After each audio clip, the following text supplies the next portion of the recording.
Are you struggling with the concept of solutions in chemistry for Class 12, CBSE, and other state boards? Ignited Minds Tutorials is here to help.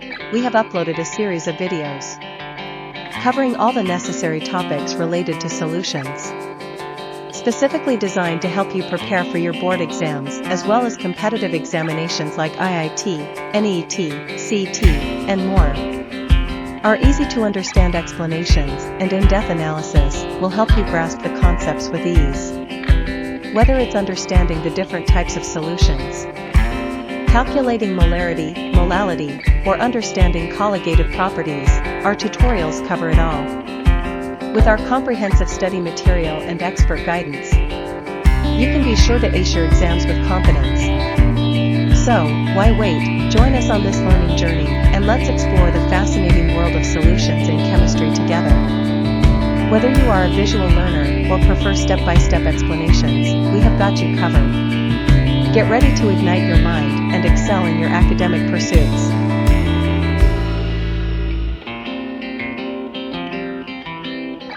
Okay, we'll continue with solutions, people. हमने solutions में very quickly a recap. So we have studied what is basically a solution.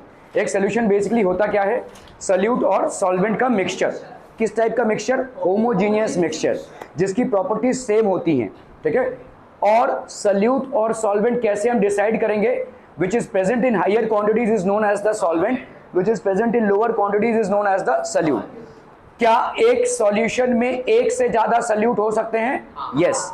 लेकिन क्या एक solution में एक से ज्यादा solvent हो सकते हैं? The answer is no. ठीक है, ओके. इसके बाद हमने देखा कि भाई साहब सॉल्यूशंस आपके कैसे कैसे टाइप्स के होते हैं. तो हमने देखा सॉलिड इन सॉलिड सॉल्यूशंस होते हैं, जितने भी आपके अलॉयज हो गए, ब्रॉन्ज हो गया, ब्रास हो गया, all these are basically solid solid solutions. Then we have seen solid in liquid solutions देखा, ठीक है, शुगर का भाई साहब वाटर में या सॉल्ट का वाटर में. Then we have seen liquid in liquid solution, oil का, ठीक है, वाटर में, या अगर आप देखेंगे बेंजीन को कार्बन टेट्राक्लोराइड में जब आप डिसॉल्व करते हैं, या अल्कोहल को जब आप वाटर में डिसॉल्व करते हैं, ठीक है. So these are what liquid liquid solutions. What about gas in solid solutions? तो जैसे ड्राई आइस हो गया, ठीक है, इस तरीके के आपने देखे भाई साहब अलग अलग फेजेस में होते हैं सॉल्यूशंस, ठीक है. So we have seen different phases of solutions that exist. Okay, what else have we seen? Binary solution हो गया, टर्नरी सॉल्यूशन हो गया, क्वाटरनरी सॉल्यूशन हो गया. अगर दो ही कंपोनेंट्स हैं ए और बी तो बाइनरी सॉल्यूशन हो जाएगा. अगर दो से ज्यादा है, तीन है, तो टर्नरी सॉल्यूशन हो जाएगा. और आपका अगर चार है तो क्वाटरनरी सॉल्यूशन हो जाएगा, and so on and so forth. What else we did we see कि सॉल्यूशन हम उसी को बोलेंगे जब आपका कोई केमिकल रिएक्शन ना हो रहा हो. कंपोनेंट्स के बीच में अगर केमिकल रिएक्शन हो जाता है so it is never considered as a solution. ठीक है, तो फिर वो आप ये इस चैप्टर में जो भी पढ़ोगे उसको आप उसमें नहीं लागू कर सकते. ठीक है, Rawls law, Henry's law, relative lowering of vapour pressure, depression in freezing point, ये सारी जितनी भी चीज़ें आप पढ़ोगे जिसको हम कॉलिगेटिव प्रॉपर्टीज भी बोलते हैं, we will not be able to apply those properties in the study of solutions or in the study of components which are reacting with each other. We can only be ठीक है, we can only be studying wherein there is no reaction is happening. Okay, चलिए अभी हम बात करेंगे molarity की. Anyone, what is molarity? Molarity अगर millilitre में होगा तो into 1000 कर देंगे. ठीक है, ओके. नंबर ऑफ मोल्स फटाफट से. Molarity is denoted by capital M, the number of moles of the solute dissolved in 1 liter of the solution. ठीक है, तो हम यहाँ पे solute को किससे डिनोट करते हैं भाई साहब? Let's say number of moles of solute, ठीक है, अपॉन वॉल्यूम इन लीटर्स, और अपन क्या बोल सकते हैं? WB मतलब wait of solute upon molecular mass of solute upon volume of solution. अगर मिलीलीटर्स में है तो इसको 1000 से मल्टीप्लाई कर देंगे. सो this will B WB into 1000 upon MB into V, which is in milliliters. ठीक है, number of moles of solute dissolved in 1 litre of the solution.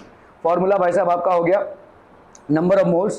तो इसका ये क्या हो जाएगा? यूनिट क्या हो जाएगा? Moles per litre. मोल्स को आप यूनिट में क्या लिखते हो? MOL. ठीक है, पर litre. This will be the. तो मोलारिटी का भाई साहब फॉर्मूला क्या हो जाएगा? Molarity will be weight of the solute, gram molecular weight of the solute, that is moles, into 1000 if the volume of the solution is taken in milliliters. ठीक है, सो अपन क्या लिख सकते हैं? W upon GM into this. So this will be the formula for dilution process. याद रखिए, बहुत important है. अगर आप डाइल्यूशन कर रहे हैं, ठीक है, मतलब समझो कि HCl है, ठीक है, HCl को आप डाइल्यूट कर रहे हैं। लेट्स से आपने 2 मोलर सोल्यूशन लिया है किसका, HCl का, और 100 मिलीलीटर, 2 मोलर 100 मिलीलीटर, इसको आप डाइल्यूट कर रहे हैं, ठीक है, डाइल्यूट कर रहे हैं। आपको नई मोलारिटी कैलकुलेट करनी है और सोल्यूशन का वैल्यू हो गया है 1000 मिलीलीटर्स, ठीक है। सो आपने क्या किया है, इसमें वाटर ऐड किया है। You have basically diluted the solution to 1000 millilitres. Now you have to calculate the molarity of the solution. तो आप कौन सा फॉर्मूला यूज करेंगे, M1V1 is equal to M2V2. So how do we find the M2? M2 will be equal to M1V1 upon V2. M1 हो गया 2, ठीक है, V1 हो गया आपका 100 अपॉन V2 हो गया 1000। बच्चा पार्टी यहाँ पे क्या हो जाएगा, दिस विल बी 0.2।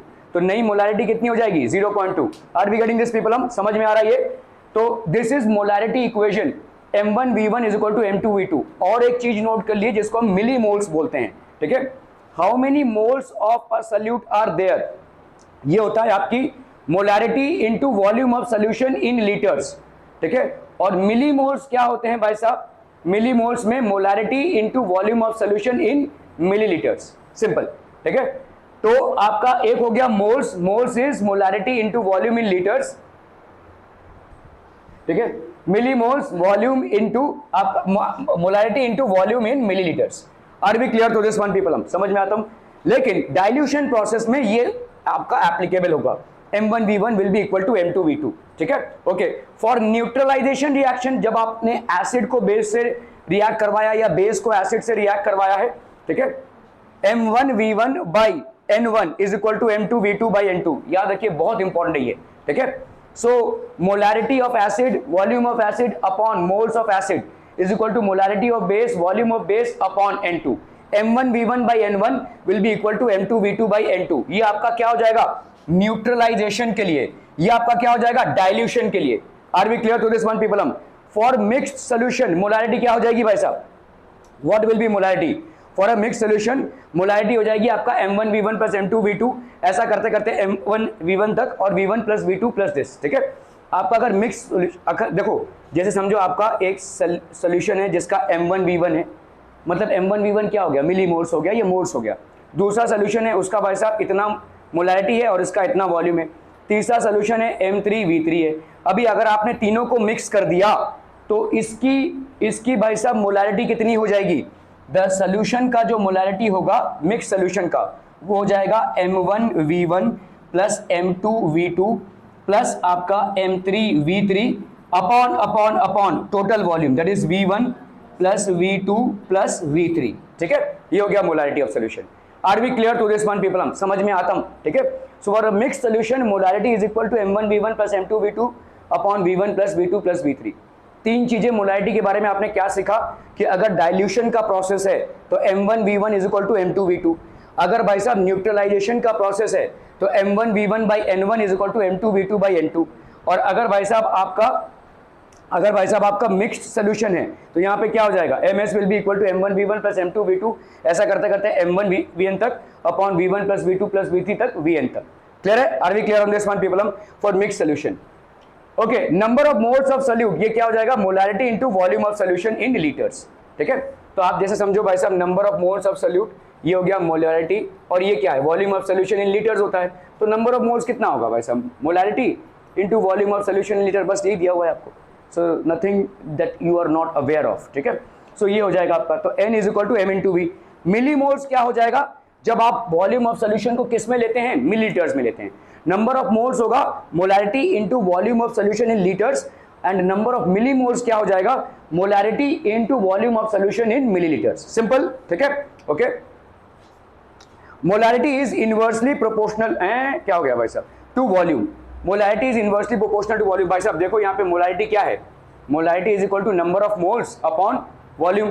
तो अगर मैंने इसको कांस्टेंट ले लिया, अगर मैंने नंबर ऑफ मोल्स को ना इंक्रीज किया ना डिक्रीज किया, तो मैं यहाँ पे लिख सकता हूँ moles is inversely proportional to volume, ठीक है। अगर आपका वॉल्यूम बढ़ जाएगा तो मोलारिटी गिर जाएगी, ठीक है। इसीलिए देखो डाइल्यूशन जब आप करते हैं किसी एसिड का, जब आप डाइल्यूशन करते हैं तो आप एक्चुअली में क्या कर रहे हैं, वॉल्यूम ऑफ द सोल्यूशन को बढ़ा रहे हैं, तो आपकी मोलारिटी डिक्रीज हो जाएगी, your molarity is going to decrease significantly, ठीक है। Okay, molarity changes with temperature because volume is temperature dependent, ठीक है। With rise in temperature volume increases, और अगर वॉल्यूम इंक्रीज होगा तो मोलैरिटी गिर जाएगी, ठीक है, मोलैरिटी विल बेसिकली फॉल, ठीक है। Okay okay, with fall in temperature volume decreases, with increase in temperature molarity decreases. क्यों? क्योंकि मोलैरिटी बढ़े, अगर टेम्परेचर बढ़ेगा वॉल्यूम बढ़ेगा, वॉल्यूम बढ़ेगा तो मोलैरिटी आपकी डिक्रीज हो गई, क्योंकि मोलैरिटी का डायरेक्ट रिलेशनशिप नहीं है, इनवर्स रिलेशनशिप है, ठीक है। इंपॉर्टेंट पॉइंट्स, डेसीमोलर क्या होता है? 0.1। अगर कोई आपको बोले ना कि भाई 100 millilitre of decimolar solution of sodium hydroxide, तो इसका मतलब क्या हो जाएगा? 100 मिलीलीटर ऑफ 0.1 m NaOH, ये हो जाएगा 100 millilitre of 0.1 m NaOH। Clear है? इसका मतलब ये डेसीमोलर मतलब 0.1 मोलर, ठीक है।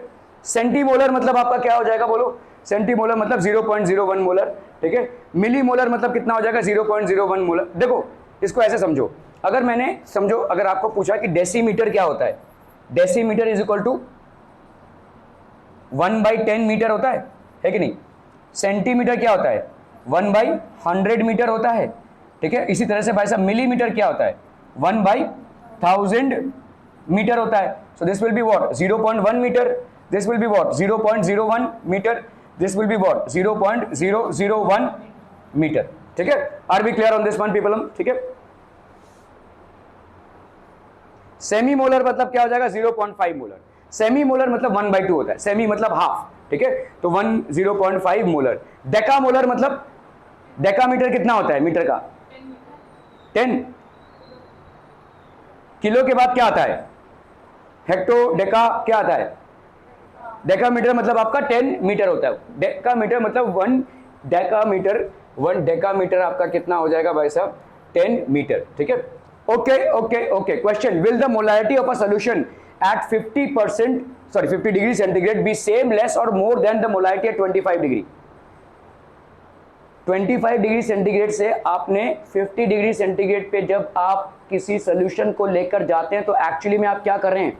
टेम्परेचर को बढ़ा रहे हैं। अगर भाई साहब टेम्परेचर को बढ़ा रहे हैं तो वॉल्यूम क्या हो जाएगा भाई साहब? बढ़ेगा। और अगर वॉल्यूम बढ़ेगा तो मोलैरिटी की भाई साहब इनवर्स रिलेशनशिप है किसके साथ?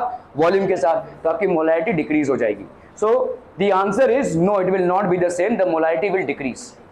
एकदम ताजा ताजा सो के आए हैं भाई साहब, आंखें सूजी हुई हैं। ओके, बहुत बढ़िया। 3 दिन से सो ही रहते तुम? मुझे तो याद ही नहीं था, इसने याद दिलाया मेरे को, अकबर ने sir. Okay, molarity at 50 degree centigrade of a solution will be less than 25 degree centigrade because molarity decreases with temperature. Clear है? Clear? Okay. What is, भाई साहब सुबह 8 बजे इतनी जोर से कौन बाइक चलाता है? 8:30 बजे दिखा था तू मेरे को, साफ जूब एकदम से उधर से। क्या किस मतलब कौन सी चीज के लिए लेट हो रहा था भाई साहब तू? उधर से साफ जूब आ रहा था भाई साहब तू। खैर, what is meant by 1 molar NaOH? 1 molar NaOH क्या हो जाएगा? इसका मतलब क्या होगा? बोलिए। अरे भाई साहब मोलैरिटी क्या होती है? Okay, number of moles upon volume of solution. तो क्या होगा इसका मतलब? Which means 1 mole of NaOH is present in 1 litre of its solution. समझ में आ रहा? सिंपल है भाई साहब, डेफिनेशन से जाओ। नंबर ऑफ मोल्स प्रेजेंट पर litre of solution, that is molarity. So 1 mole of NaOH is present in 100 millilitre of the solution. इसका मतलब अगर मुझे ग्राम्स में देना हो आपको तो क्या बोलेंगे आप? भाई 1 मोल ऑफ NaOH कितना होता है? Na का हो गया 23, इसका हो गया 16, मैं भी लिख लेता हूँ 23 + 16 + 1, तो ये हो गया आपका। अरे सही है रे, मैंने सोचा था कुछ गड़बड़ हुआ होगा। Okay, 40 grams. Okay, so what is meant by 1 molar NaOH भाई साहब क्या हो जाएगा? सो इसका मतलब क्या हो जाएगा? देखो, this will be 1 mole of NaOH, 1 mole of NaOH is dissolved in 1000 millilitre of the solution और 1 लीटर ऑफ द सॉल्यूशन। तो अपन क्या बोल सकते हैं? 1 मोल का मास कितना है? 40 ग्राम्स, ठीक है। तो 40 ग्राम ऑफ NaOH इज डिसॉल्व। ऐसे अलग अलग तरीकों से आप इस चीज को बोल सकते हैं, अलग अलग तरीकों से, ठीक है। Okay. So 1 mole, that is 40 gram of NaOH on dissolution water to make a 1 liter of solution is called 1 mole, ठीक है। Okay, okay, okay. Question. What happens to molarity of a solution if the solution is heated? कहाँ बार बार एक ही question पूछ रहे हैं भाई साहब. Okay, solution को हीट किया तो क्या हो जाएगा भाई साहब? Volume decrease. वॉल्यूम अगर डिक्रीज हो जाएगी तो भाई साहब, सॉरी, वॉल्यूम इंक्रीज हो जाएगी, आई एम सो सॉरी. तो आपका मोलारिटी क्या हो जाएगा? Molarity will be decreasing because आपका वॉल्यूम इंक्रीज हो रहा है. क्लियर हम पीपल? हम बहुत बहुत बढ़िया भाई साहब. MCQs, what which of the following are correct statements? बोला बोला जल्दी से बोला. First, only first. क्यों क्यों Armaan? Because it is inversely proportional to volume. Okay, Temperature also. Why? क्योंकि जब टेम्परेचर बढ़ेगा तो मोलारिटी का नीचे जाएगा, क्योंकि वॉल्यूम से जब वो हीट होता है तो हाँ, तो इसका मतलब नहीं, ठीक है. अगर molarity is inversely proportional to volume और वॉल्यूम जो है आपके टेम्परेचर के साथ डायरेक्टली प्रोपोर्शनल है. ठीक है, अगर आपका टेम्परेचर बढ़ेगा तो वॉल्यूम बढ़ेगा. तो इस वजह से हम यहाँ पे डायरेक्टली लिख सकते हैं molarity is inversely proportional to temperature as well. ठीक है, so both A and B are basically correct. Okay okay okay. Normality बहुत ही खतरनाक कॉन्सेप्ट है. खतरनाक कॉन्सेप्ट है, लेकिन इसका फिर एडवांटेज क्या है? जैसे मोलारिटी में आपका एडवांटेज क्या है? बहुत सिंपल सा, नंबर ऑफ मोल्स पर लीटर. ठीक है, नॉर्मैलिटी में बहुत चीज़ें घूम घूम के आएंगी, इक्विवेलेंट मास, फिर ये फिर वो, फिर जाकर आपका निकलेगा. लेकिन इसका एडवांटेज क्या है? इतना एक तो मतलब आप बोलेंगे कि किसी भी सब्सटेंस का अगर समझ लो ए और बी में रिएक्शन हो रहा है या ए और बी में सोल्यूशन बन रहा है, तो आप बोल सकते हो कि भाई साहब number of gram equivalents of A are actually combining with number of gram equivalents of B. ये हमेशा ये प्रोपोर्शन सही रहेगा. ठीक है, इसीलिए हम नॉर्मैलिटी को यूज़ करते हैं. ठीक है, नॉर्मल कुछ नहीं है नॉर्मैलिटी में. ठीक है, सब कुछ अब नॉर्मल है. ठीक है, इट्स एब्सोल्युटली अब नॉर्मल, क्योंकि ये कॉम्प्लिकेटेड है थोड़ा सा. हालांकि अगर आप बहुत सारे सवाल इसके लगा लोगे तो कॉम्प्लिकेटेड नहीं होगा. ठीक है, लेकिन शुरुआती तौर पे काफ़ी कंफ्यूजिंग हो सकता है. भाई एसिड का अलग से एन फैक्टर निकालेंगे, बेस का अलग से एन फैक्टर निकालेंगे, और उसमें कुछ एसिड ऐसे हैं जिनका भाई साहब एच दिख कुछ और रहा है और आपका एन फैक्टर कुछ और है. ठीक है, जैसे H3PO2 आपका फॉस्फोरिक एसिड है भाई साहब, उसका H कुछ और दिख रहा है, लेकिन वहाँ पे आप 3 को नहीं लेंगे, आप वहाँ पे 1 ले रहे हैं. सो ऐसे कॉम्प्लिकेशंस हैं. ठीक है, दूसरा आपका भाई साहब रेडॉक्स रिएक्शन में अक्सर हम बैलेंसिंग में ऑक्सीडेशन नंबर को ठीक से जज नहीं कर पाते हैं. जैसे आप देखोगे यहाँ पे K2Cr2O7 है. ठीक है, और ये भाई साहब बनाता क्या है? Cr3+. अभी अपने को ना क्या करना है, देखो K2 और O7 का कांस्टेंट रहता है, तो अगर मैंने इसको डिसइंटीग्रेट कर दिया, ये कितना है? +1. +1 का कितना हो जाएगा बोलो? +2. तो ये कितना हो जाएगा बोलो? 2-. तो आपका एक्चुअल में रिएक्शन क्या हो रहा है? Cr2O7 2-, ये क्या बना रहा है आपका? Cr3+ बना रहा है. ये आपका एक्चुअल रिएक्शन है. अभी इसका ऑक्सीडेशन नंबर निकालोगे कितना हो जाएगा बोलो? 2x + 7 × -2 = -2. तो यहाँ पे 2x - 14 = कितना हो गया बच्चा बाड़ी? -2. सो 2x की वैल्यू कितनी हो गई? 12. x की वैल्यू कितनी हो गई भाई साहब? +6. ये हो गया क्रोमियम का +6. इसका कितना हो गया बच्चा? +3. तो आप बोलेंगे भाई साहब एन फैक्टर कितना हो जाएगा? 6 - 3. लेकिन ये गलत है. ठीक है, क्यों? क्योंकि आपका यहाँ पे 2 एटम्स हैं, तो एक एटम का 3 है, 2 एटम का कितना हो जाएगा भाई साहब? 6. सो आपका एन फैक्टर यहाँ पे 6 हो जाएगा. तो ऐसा मतलब कभी कभी ऑक्सीडेशन नंबर के बेसिस पे हम फटाफट से कर देते हैं एन फैक्टर, चलो निकाल लिया, बहुत बड़ा तीर मार लिया. ठीक है, और हमने सोचा कि भाई साहब ये 3 हो गया, लेकिन एक्चुअली में 3 नहीं है, 6 है. ठीक है, क्लियर है? So these are things which would be confusing. N factor आप जब रेडॉक्स रिएक्शंस में निकालते हो, फिर आपका भाई साहब मेटल और नॉन मेटल, अगर समझ लो कोई ऐसा कंपाउंड है, सॉल्ट है, तो सॉल्ट में total number of positive charges और negative charges is basically your n factor. तो अलग अलग जगहों पे हमने एन फैक्टर को अलग अलग तरीके से कैलकुलेट किया है. ठीक है, और इसीलिए आपके नॉर्मैलिटी में भी ये अलग अलग तरीके से कैलकुलेट होता है. ठीक है, ओके. इक्विवेलेंट वेट, तो पहले हम संभालेंगे भाई साहब इक्विवेलेंट वेट को. Of a substance express in grams is known as gram equivalent weight और ग्राम इक्विवेलेंट और इक्विवेलेंट. ठीक है, तो the weight of the substance that combines, तो ये तो आपका भाई साहब डेफिनेशन हो गया. और displaces with 1 gram of hydrogen और 8 ग्राम्स ऑफ ऑक्सीजन और 35.5 ग्राम्स ऑफ क्लोरीन. ठीक है, इक्विवेलेंट वेट होता क्या है? वो वेट जो किसी सब्सटेंस को कंबाइन करता है या डिस्प्लेस करता है 1 ग्राम, ये 1.0 नहीं लेते, 1 ग्राम ऑफ हाइड्रोजन के साथ, ठीक है, 8 ग्राम ऑफ ऑक्सीजन के साथ या 35.5 ग्राम्स ऑफ क्लोरीन के साथ. इन तीनों को हमने चुना हुआ है. ठीक है, एक सब्सटेंस का कितना हिस्सा या तो कंबाइन करता है या तो डिस्प्लेस करता है, किसको? 1 ग्राम हाइड्रोजन को 8 ग्राम ऑक्सीजन का या 35.5 ग्राम क्लोरीन का, ये आपका बेसिकली इक्विवेलेंट वेट है। So equivalent weight of an element is what, weight of the element upon weight of hydrogen into 1.008, और अपन क्या लिख सकते हैं, weight of element upon weight of oxygen into 8, और क्या लिख सकते हैं, weight of element upon weight of chlorine into 35.5, ठीक है। So these are the things that we can basically write, weight of element upon volume of hydrogen at STP in millilitre into 11200। देखो ऐसा कैसे हो जाएगा भाई साहब, वेट ऑफ एलिमेंट, देखो weight of hydrogen at STP क्या हो जाएगा, volume of hydrogen at STP in millilitre, देखो 2H2 है ना भाई साहब, H2 है, तो अपन यहाँ पे क्या बोल सकते हैं, बोलो 2 gram of hydrogen at STP occupies कितना, 22.4 लीटर्स, ये बोल सकते हैं हम, 1 मोल है ना भाई साहब। H2 मतलब क्या हो गया, 2 × 1, ये आपका हो गया 2 gram, that will be 1 mole, and 1 mole of any gas at STP occupies 22.4 litres, ठीक है। ये आप बोल सकते हैं इसको क्या, 22400 मिलीलीटर। तो 2 gram of hydrogen at STP occupies this much, तो 1 ग्राम कितना ऑक्यूपाई करेगा भाई साहब, 11200 मिलीलीटर, यही से आ रहा है भाई साहब, ठीक है। तो volume of hydrogen at STP in millilitre, ठीक है, ठीक है, into 11200। Are we clear on this one, हम पीपल हम समझ में आता हम। तो number of gram equivalents will be equal to weight of the substance in grams upon equivalent weight, ठीक है, weight of the substance, equivalent weight of an acid. अभी हम जाएंगे भाई साहब एसिड में, एसिड में क्या हो जाएगा, formula wait H2SO4 HNO3 HCl, जो भी आपका एसिड है उसका फॉर्मूला वेट निकालेंगे। जैसे HCl हो गया तो कितना होगा, 1 + 35.5 that is 36.5 upon number of replaceable H atoms, that is called basicity, ठीक है। ओके चलिए भाई साहब, number of replaceable hydrogen of an acid is called basicity. तो ये हो गया इक्विवेलेंट वेट ऑफ HCl कितना हो जाएगा, molecular mass upon its basicity which is 1, 36.5 upon 1 that is 36.5। Are we clear to this one people, हम बहुत बढ़िया भाई साहब, एकदम सही जा रहे हैं। H2SO4 दिख रहा है भाई साहब, 2 रिप्लेसेबल H एटम्स हैं, लेकिन जरूरी नहीं है कि जो दिखे वो बिके भी, ठीक है।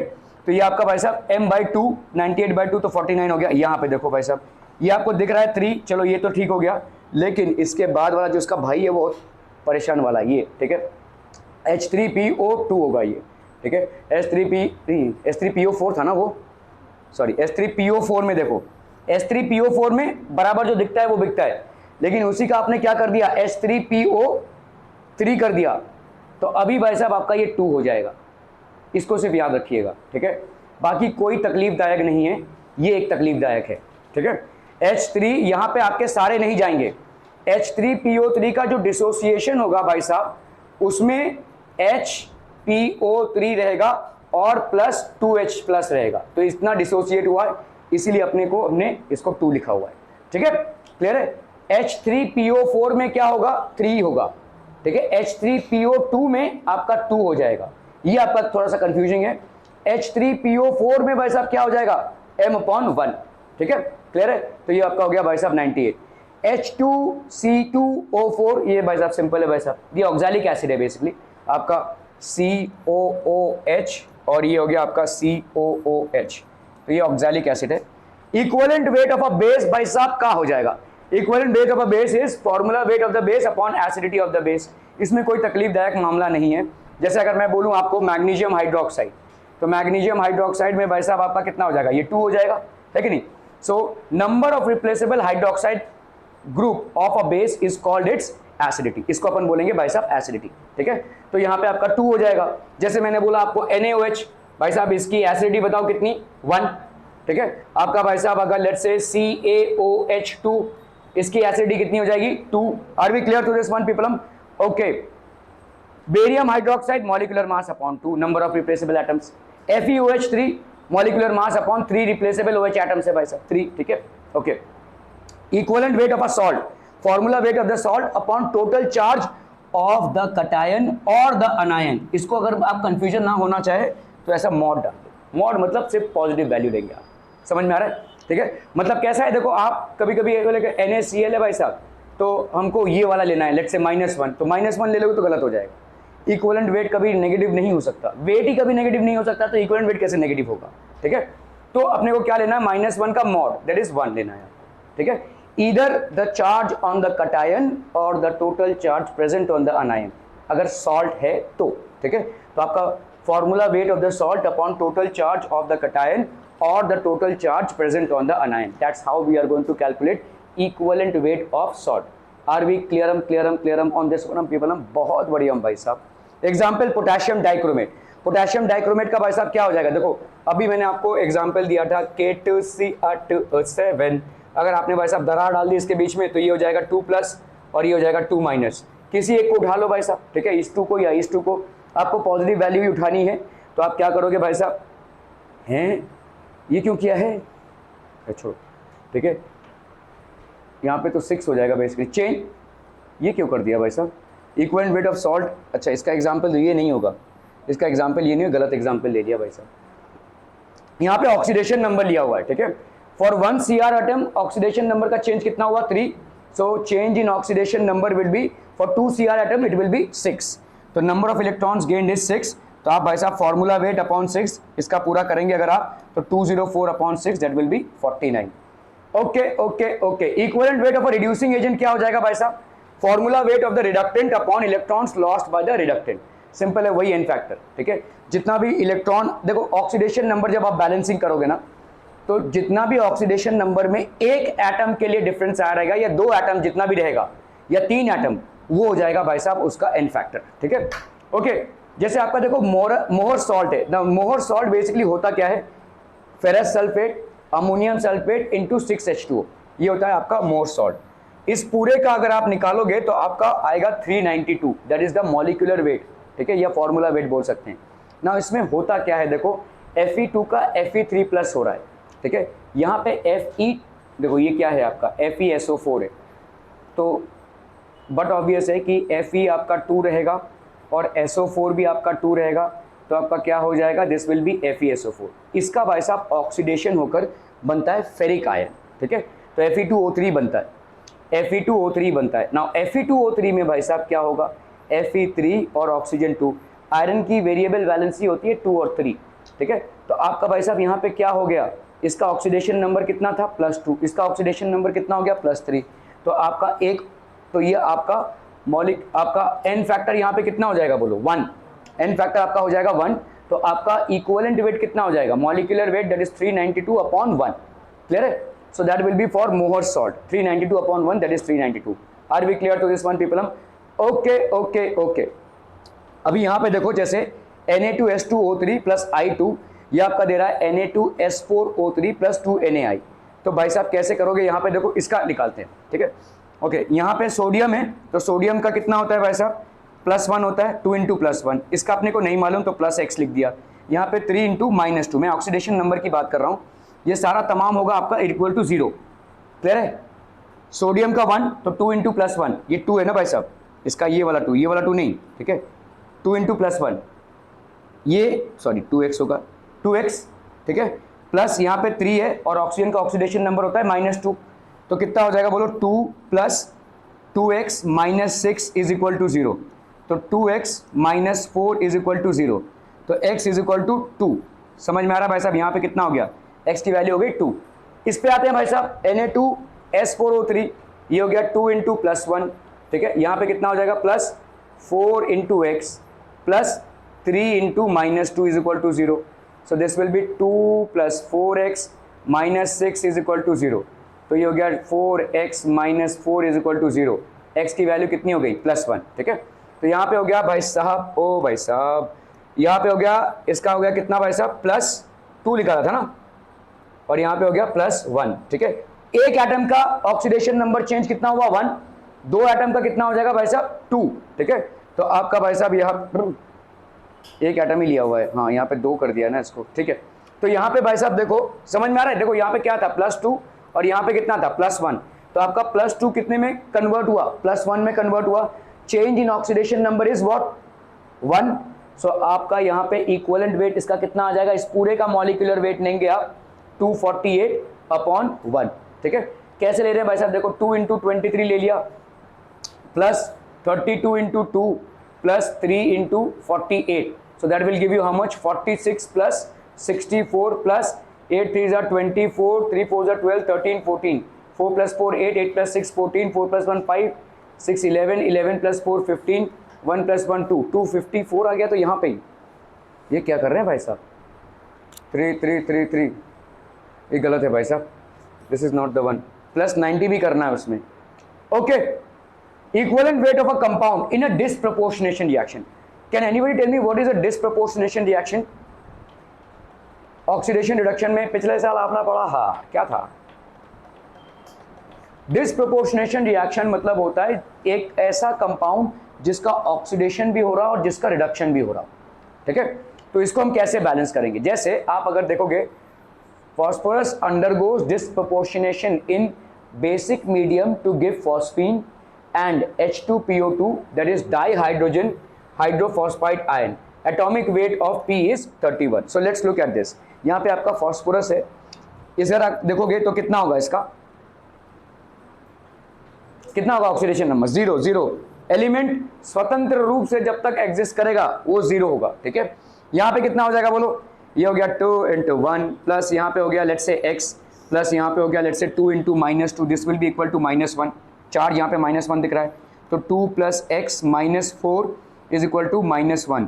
तो यहाँ पे हो गया x -2 इज इक्वल टू -1, तो this will be x is equal to -1 + 2 that is 1, ठीक है। तो आपका भाई साहब यहाँ पे 4 एटम्स हैं, ध्यान दो, यहाँ पे भाई साहब 4 एटम्स हैं आपके। तो 4 एटम्स के कितने हो जाएंगे? एक एटम का कितना इलेक्ट्रॉन नंबर देखो, इसका कितना है भाई साहब 0, और इसका कितना है +1 आया ना, +1। तो यहाँ पे 4 एटम्स है, तो 4 एटम्स में कितने का इन्वॉल्वमेंट हो जाएगा? 4 × 1 दैट इज 4। ये हो गया इसका ऑक्सीडेशन नंबर चेंज, ठीक है। तो n फैक्टर यहाँ पे कितना हो गया भाई साहब? 4। अभी हम इस पे आते हैं, देखो जहां पे P4 से PH3 बन रहा है, अगेन यहाँ पे कितना होगा बोलो? 0। इसका कैलकुलेट करो, देखो यहाँ पे x + 3 × 1 that will be equal to 0। x की वैल्यू कितनी हो गई बोलो? -3। तो 0 से -3 मतलब कितने का चेंज हो रहा है? 3 का चेंज हो रहा है। एक एटम पे 3 का चेंज, 4 एटम पे कितने का चेंज? 12 का, ठीक है। तो n फैक्टर यहाँ पे कितना हो गया भाई साहब? 12। यहाँ पे n फैक्टर हो गया 4, यहाँ पे हो गया आपका n फैक्टर रिडक्शन के लिए 12। रिडक्शन हो रहा है क्योंकि देखो रिडक्शन कब होगा? जब आपका ऑक्सीडेशन नंबर में डिक्रीज हो रहा है, तो 0 से -3 हो रहा है। ऑक्सीडेशन कब होगा? जब आपका ऑक्सीडेशन नंबर में इंक्रीज हो रहा है। यहाँ पे 0 से कितना आ रहा था? +1 हो रहा था। तो ऑक्सीडेशन के लिए आपका n फैक्टर कितना आ गया? 4, और रिडक्शन के लिए आपका n फैक्टर हो गया कितना? 12। एक ही कंपाउंड है P4 जो दोनों अंडरगो कर रहा है एक ही रिएक्शन में, इसको अपन क्या बोलते हैं? डिसप्रपोर्शनेशन रिएक्शन, ठीक है। This is known as disproportionation reaction, ठीक है। तो अभी इसमें अपन n फैक्टर कैसे कैलकुलेट करेंगे बच्चा बॉडी? So this will be equal to molecular weight of P4 upon 4 plus molecular weight of P4 upon 12 oxidation के लिए, और ये हो गया आपके रिडक्शन के लिए।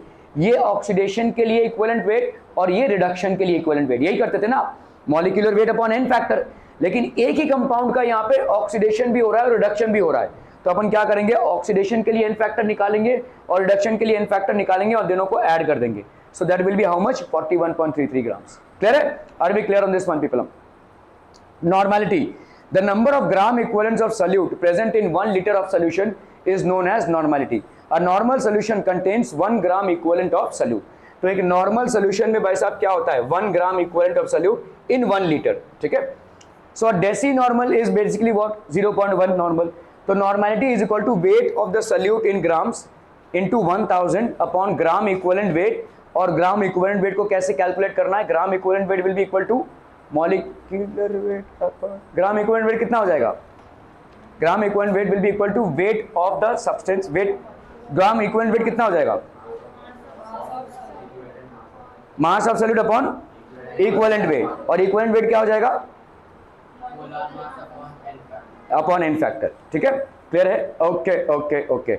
ये आपका है भाई साहब नॉर्मलिटी का equation, N1V1 is equal to N2V2, ठीक है। ओके, फिर आते हैं हम भाई साहब मोलालिटी पे। What is molality? Molality is something which is basically आपका, again this is temperature independent, क्योंकि आपका आता है यहाँ पे number of moles of the solute upon weight of solvent in kg. So again, if you are referring to mass or weight, it doesn't get impacted by temperature. So that is one positive aspect of molality. It is denoted by small m, ठीक है। तो formula आपका भाई साहब क्या हो जाएगा? Number of moles of the solute upon mass of solvent in kg. Okay. Molality is independent on temperature because the mass does not change with temperature. यहाँ पे भाई साहब मोलालिटी जो है टेम्परेचर इंडिपेंडेंट है, because it does not change with temperature. ये temperature के साथ चेंज नहीं होता है। It is the most common and convenient method to express concentration of the solutions. ठीक है, okay okay okay. Formula related to molality, number of moles of the solute upon mass of solvent in KG, weight of the solute in grams upon gram molecular weight of solute into 1000 upon weight of solvent in grams. अगर आपने grams में लिया तो ऊपर 1000 से multiply करेंगे, अगर KG में लिया है तो नहीं करेंगे. ठीक है, क्लियर है. Question, does molality change with temperature and why? No, it doesn't change with temperature because none of the factors involved in the calculation of molality are actually related to volume. ठीक है, और क्योंकि volume से कोई relation नहीं है इसलिए temperature का कोई इन्फ्लुएंस नहीं आएगा, क्योंकि टेम्परेचर का कोई इन्फ्लुएंस मास पे या वेट पे नहीं होता है. ठीक है, okay. Answer, because the mass doesn't change with temperature. Question, why is 1 molar aqueous solution more concentrated than 1 molar solution? 1 molar aqueous solution, 1 molar aqueous solution मतलब क्या हो जाएगा बोलो? What is 1 molar aqueous solution? 1 litre. और 1 molar, देखो देखो 1 molar aqua solution क्या होगा? कोई चीज है, लेट्स से कोई सॉल्यूट है, लेट्स से कोई सॉल्यूट है. ठीक है, तो number of moles of solute, number of moles of solute present in 1 litre of solution. ठीक है, 1 लीटर ऑफ सॉल्यूशन. और यहां पे क्या बोल रहे हो आप? Number of moles of solute, ठीक है, present in 1 kg of solvent. ठीक है, 1 kg ऑफ सॉल्वेंट. NB और ये भी आपका NB है, दोनों सेम है. यहां पे डिनोमिनेटर में आपका फर्क आएगा. यहां पे 1 लीटर ऑफ सॉल्यूशन में, 1 लीटर ऑफ सॉल्यूशन में आप भाई साहब सॉल्यूट का वेट भी ऐड कर, 1 लीटर ऑफ सॉल्यूशन है ना भाई साहब, तो आपने भाई साहब सॉल्यूट भी लिया हुआ है और सॉल्वेंट भी लिया हुआ है. यहां पे आपने क्या लिया हुआ है? सिर्फ आपने क्या लिया हुआ है? सॉल्वेंट लिया हुआ है. ठीक है, only the weight of the solvent is considered. ठीक है, तो आपका मोर कॉन्सेंट्रेटेड आपका कौन सा हो जाएगा भाई साहब? Which one will be more concentrated? देखो यहाँ पे 1 molar aqua solution means 1 mole of solute in 1000 millilitre of solution, whereas 1 molar aqua solution is 1 mole of solute in 1 kg of the solvent. ठीक है, 1 kg ऑफ द सॉल्वेंट मतलब आपका देखो यहाँ पे 1 ग्राम्स पर मिलीलीटर होता है. ठीक है, तो आपका 1000 ग्राम्स हो जाएगा ये, तो इसीलिए आपका ये वाला ज्यादा कॉन्सेंट्रेटेड होगा. 1 मोल ऑफ द सॉल्यूट, देखो यहाँ पे आपका 1 मोल कितने में प्रेजेंट है? 1 kg of the solvent. Solvent यहाँ पे अगर वाटर है, लेट्स से ये एक्वा सॉल्यूशन है ना भाई साहब, वाटर है, तो वाटर का आपका 1 ग्राम पर मिलीलीटर होता है. 1 ग्राम पर millilitre, this is basically the density of water. मतलब 1000 मिलीलीटर का कितना हो जाएगा? 1000 ग्राम्स. ठीक है, 1000 grams. So this will be 1 mole of solute is present in 1000 grams या 1000 मिलीलीटर ऑफ द सॉल्वेंट. ठीक है, क्लियर है? Are we clear on this one? A solution of glucose in water is labeled as 10% weight by weight. What would be the molality of the solution? चलिए इसको जरा calculate कीजिए फटाफट फटाफट.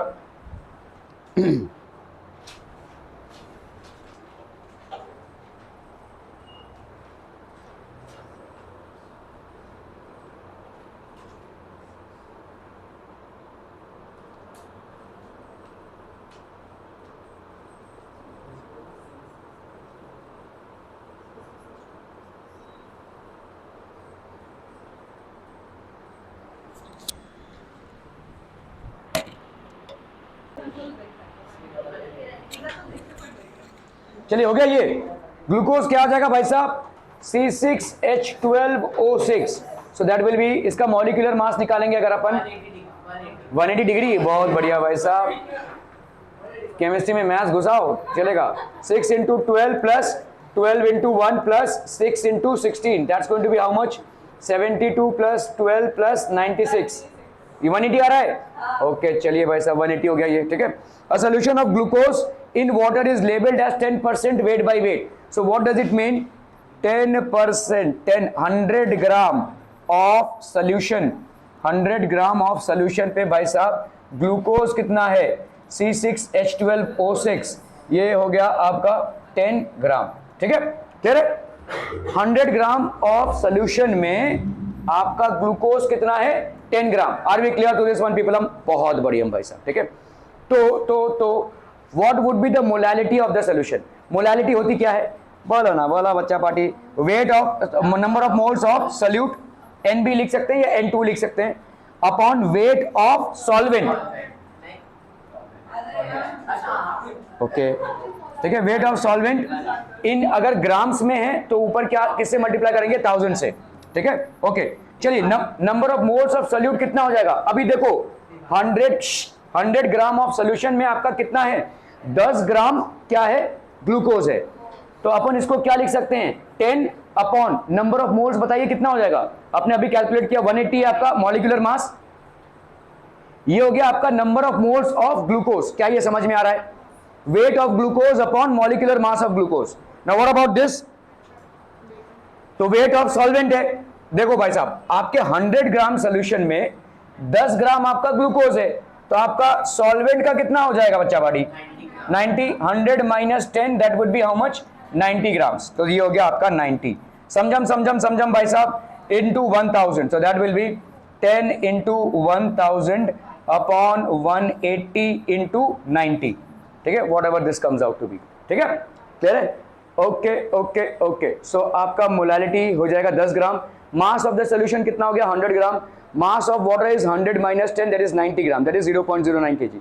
Okay, molecular mass of glucose इतना हो गया, तो आप मोलालिटी ऑफ सोल्यूशन निकालेंगे, ठीक है, this will be equal to 10 upon 180, ठीक है, so this will be moles per KG भी लिख सकते हैं आप यहाँ पे, ठीक है, मोलालिटी आपका मोल्स पर केजी होता है अगर आपने केजी में लिया तो, ठीक है, अगर आपने ग्राम्स में लिया तो 1000 से मल्टीप्लाई करेंगे, तो that will also be KG. Number of moles per KG of solvent is known as the molality. Clear है, are we clear on this one people? Okay okay okay, calculate the molality of a solution containing 5 gram of NaOH in 400 millilitre solution. एकदम easy है भाई साहब, molality क्या हो जाएगी, molality number of moles, ये हो गया 5 और इसका मॉलिक्यूलर मास 23, 40 होता है, 23 plus 16 plus 1, so that is 40, तो ये हो गया आपका 40। Number of moles of the solute upon volume of solution in millilitre में दिया हुआ है, तो उसको 1000 से मल्टीप्लाई कर देंगे, तो ये हो गया 5 into 1000 upon 40 into 450। Making sense people? हम कैंसिल कैंसिल कैंसिल, ठीक है, 5 1 जा 5, 5 9 जा 45, तो दिस विल बी 10 अपॉन 4 9 जा 36, कुछ आ रहा है आपका भाई साहब मोलालिटी, ठीक है, सो दिस विल बी 2.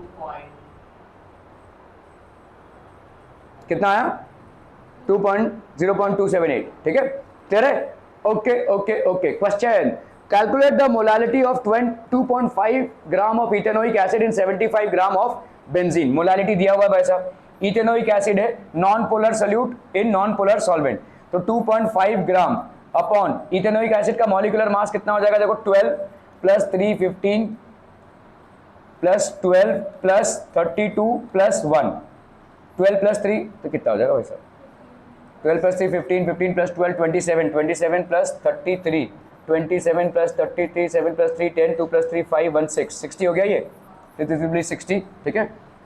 ये हो गया number of moles of ethanoic acid in 75 gram of benzene, तो आपका बेंजीन बेसिकली सॉल्वेंट है, तो ये हो गया अपना 75, क्योंकि ग्राम्स में है तो ऊपर 1000 से मल्टीप्लाई करना पड़ेगा, सो 2.5 60 इंटू 1000 है, एक काट दीजिए और यहाँ पे 25 हो जाएगा, ये इंटू 75 है ये, ठीक है, 25 3 जा, तो आपका कितना हो गया 100, ये कैंसिल, तो ये हो गया आपका 10/18, ठीक है।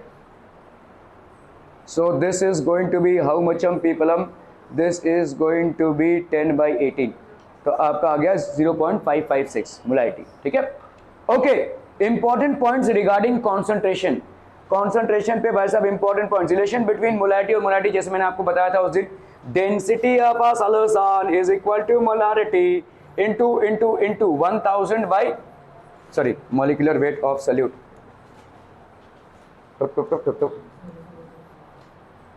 Density of a solution is equal to molarity, ठीक है, into molecular weight of solute, molecular weight of solute upon क्या हो जाएगा 1000 माइनस मोलालिटी, सॉरी प्लस है कि माइनस है, प्लस है, ओके, 1 अपॉन m, ठीक है। इसको भाई साहब अगर करना है, देखो इसको इस पे कैसे लाएंगे अपन, तो हमने अगर किया भाई साहब d बाई ये क्या हो गया m is equal to molecular weight of solute, इस m को इधर ला रहे, ठीक है, अपॉन 1000 प्लस 1 बाई m, तो अपन करेंगे भाई साहब d by m minus 1 by m is equal to molecular weight of solute upon 1000, ठीक है, क्लियर है, समझ में आ रहा है? या तो अपन ऐसे भी कर सकते हैं, इसको 1/m को इधर लिख दिया, D/m minus molecular weight of solute upon 1000, ठीक है, gram molecular weight of solute upon 1000। जिस भी तरीके से आप इसको याद रखना चाहे। तो आपका डेंसिटी कितना होता है, molarity into molarity molecular weight of the solute upon 1000 plus 1/मोलैरिटी। इसको याद रखिएगा, बहुत इंपॉर्टेंट है, क्योंकि इसमें तीन चीज़ें आपकी कोरिलेटेड है, एक है डेंसिटी, दूसरा है मोलैरिटी और तीसरा है मोलैलिटी, ठीक है। तो ये एक रामबाण टाइप का है वैसा, मोलैलिटी, डेंसिटी और मोलैरिटी के बीच में, ठीक है। क्लियर है, आर वी क्लियर? तीनों को एक प्लेटफॉर्म पे लाता है ये। ओके, मोलैरिटी क्या होती है भाई साहब, molarity upon density of solution. अभी इसको अलग अलग तरीके से कर सकते हो, इस सब को याद रखने की कोई जरूरत नहीं है, ये सब इसका ही लेखा चौका है, ठीक है। अगर आप इसको तोड़ेंगे ना तो आपको ये मिल जाएगा। यहाँ पे देखो gram molecular weight of solid upon 0, तो ये आपका 0.001 होगा। Don't pay attention to these things, this is more than enough for you to remember to crack problems. ये भाई साहब दुनिया भर का कंफ्यूजन पाल के कुछ फर्क नहीं गिरेगा।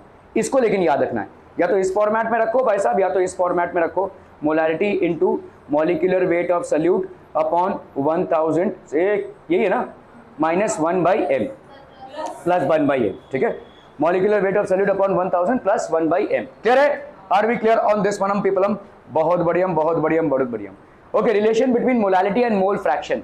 तो मोल फ्रैक्शन क्या होता है बच्चा बाड़ी?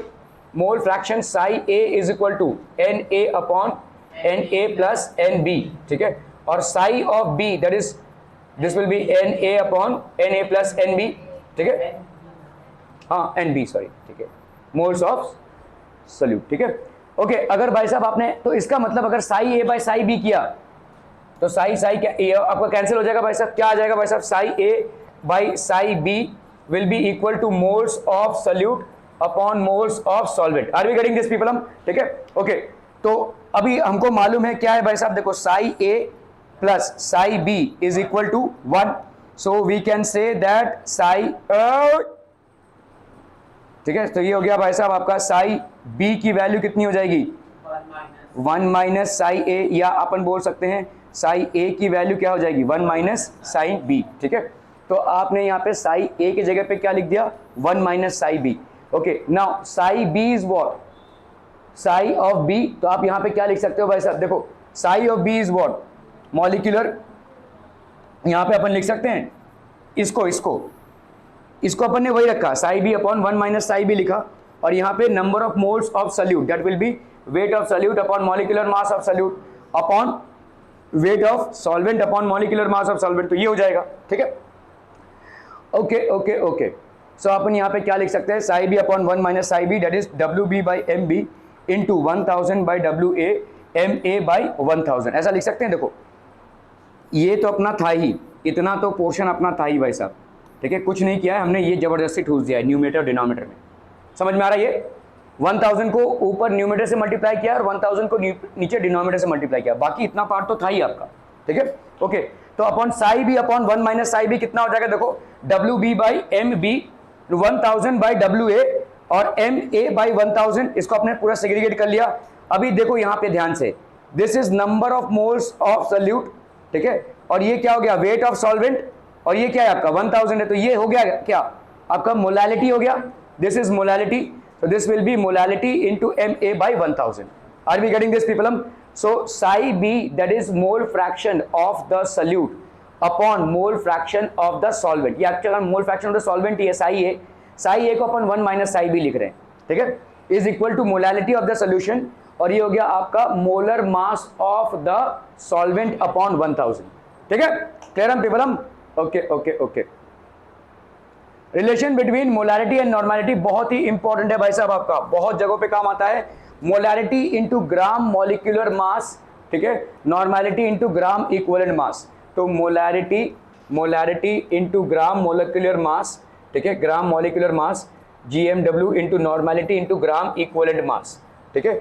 ये आपका बहुत बहुत ज़्यादा इंपॉर्टेंट है। Important points to remember, mass percentage is used in industrial applications. Mass percentage क्या होता है भाई, weight by weight percentage, weight of solute upon weight of solution into 100%, ये हो गया आपका भाई साहब मास परसेंटेज। इंडस्ट्रियल एप्लीकेशंस में बहुत ज़्यादा यूज होने वाला है। Mole fraction is very useful in relating some physical properties of solutions, और यही आपका बहुत ज़्यादा इंपॉर्टेंट है इस चैप्टर में। Vapour pressure, relative lowering of vapour pressure, ठीक है, concentration of solution, mole fraction बहुत ज्यादा इंपॉर्टेंट हो जाता है आपका, and quite useful describing the calculations involving gas mixtures. तो अभी देखो जैसे 35.5% volume by volume solution of ethylene glycol and antifreeze is used in cars for cooling engine, ठीक है, ये 35.5% है, ठीक है, volume by volume solution of ethylene glycol. It is basically a antifreeze and is used for cooling engines. It lowers the freezing point of water from 0 to -17 degree centigrade, ठीक है। आपका भाई साहब वाटर के फ्रीजिंग पॉइंट को जब आपने water में इसको मिक्स कर दिया तो ये वाटर के फ्रीजिंग पॉइंट को इतना कम लेकर जाता है, वरना जनरली वाटर का फ्रीजिंग पॉइंट कितना है 0 डिग्री सेंटीग्रेड है, लेकिन ये इतना नीचे लेकर जाता है इसको, ठीक है, फ्रीजिंग पॉइंट को नीचे लेकर जाता है। Okay, commercial bleaching solution contains 3.62 mass percentage of sodium hypochlorite। इसमें भाई साहब सोडियम हाइपोक्लोराइट होता है जिससे आपका क्लोरीन। तुम हंस खाए रही हो, तुम्हारा टाइम हो गया है क्या? नहीं, सुबह का टाइम हो गया है, अच्छा इसीलिए, ठीक है, ठीक है, जाइए जाइए। Okay people, we will start with क्या सोल्यूशन से हम कंटिन्यू कर रहे हैं। तो सॉल्यूशंस में just a recap of whatever we have studied. क्या क्या भाई साहब आपका हुआ है? बोला जल्दी से बोलो। ओके चलिए, solution is a homogeneous mixture. Homogeneous mixture मतलब इन द प्रॉपर्टीज, उनके प्रॉपर्टीज भाई साहब सेम होंगे। ओके, और क्या एनीवन आप बताइए, एक पॉइंट बताइए फटाफट।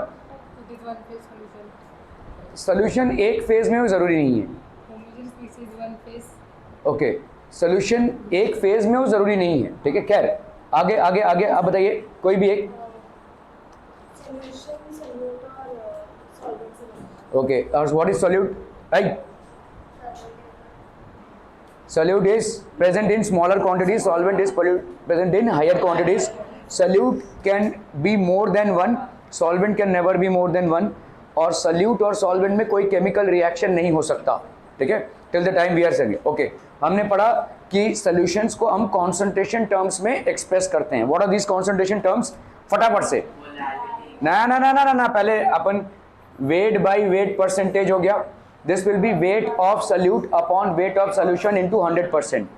वेट बाय वॉल्यूम हो गया, weight of solute upon volume of solution into 100%, ठीक है। Volume by volume percentage, volume of solute upon volume of solution into 100%। Okay, अब आते हैं भाई साहब हम पार्ट्स पर मिलियन। पार्ट्स पर मिलियन क्या हो जाएगा? Parts of the solute upon parts of the solution into 10⁻⁶, ठीक है। ओके, फिर आते हैं हम भाई साहब मोलैरिटी में। Molarity is number of moles of the solute upon volume of solution in litres into 1000। अगर आप इन लीटर्स अगर रहेगा तो 1000 से मल्टीप्लाई नहीं करेंगे, मिलीलीटर्स में रहेगा तो ऊपर 1000 से मल्टीप्लाई करेंगे। फिर आती है आपकी भाई साहब मोलैलिटी। मोलैलिटी क्या हो जाएगी? Number of moles of the solute upon weight of solvent in KG. अगर केजी में है तो वेल एंड गुड, अगर ग्राम्स में है तो 1000 से मल्टीप्लाई करेंगे। बहुत बढ़िया भाई साहब। Normality, number of gram equivalents upon volume of solution in litres. अगर लीटर में है तो ठीक है, अगर मिलीलीटर में है तो 1000 से मल्टीप्लाई करेंगे, ठीक है। ओके, और anything else? So these are different ways in which we basically express the concentration of solutions.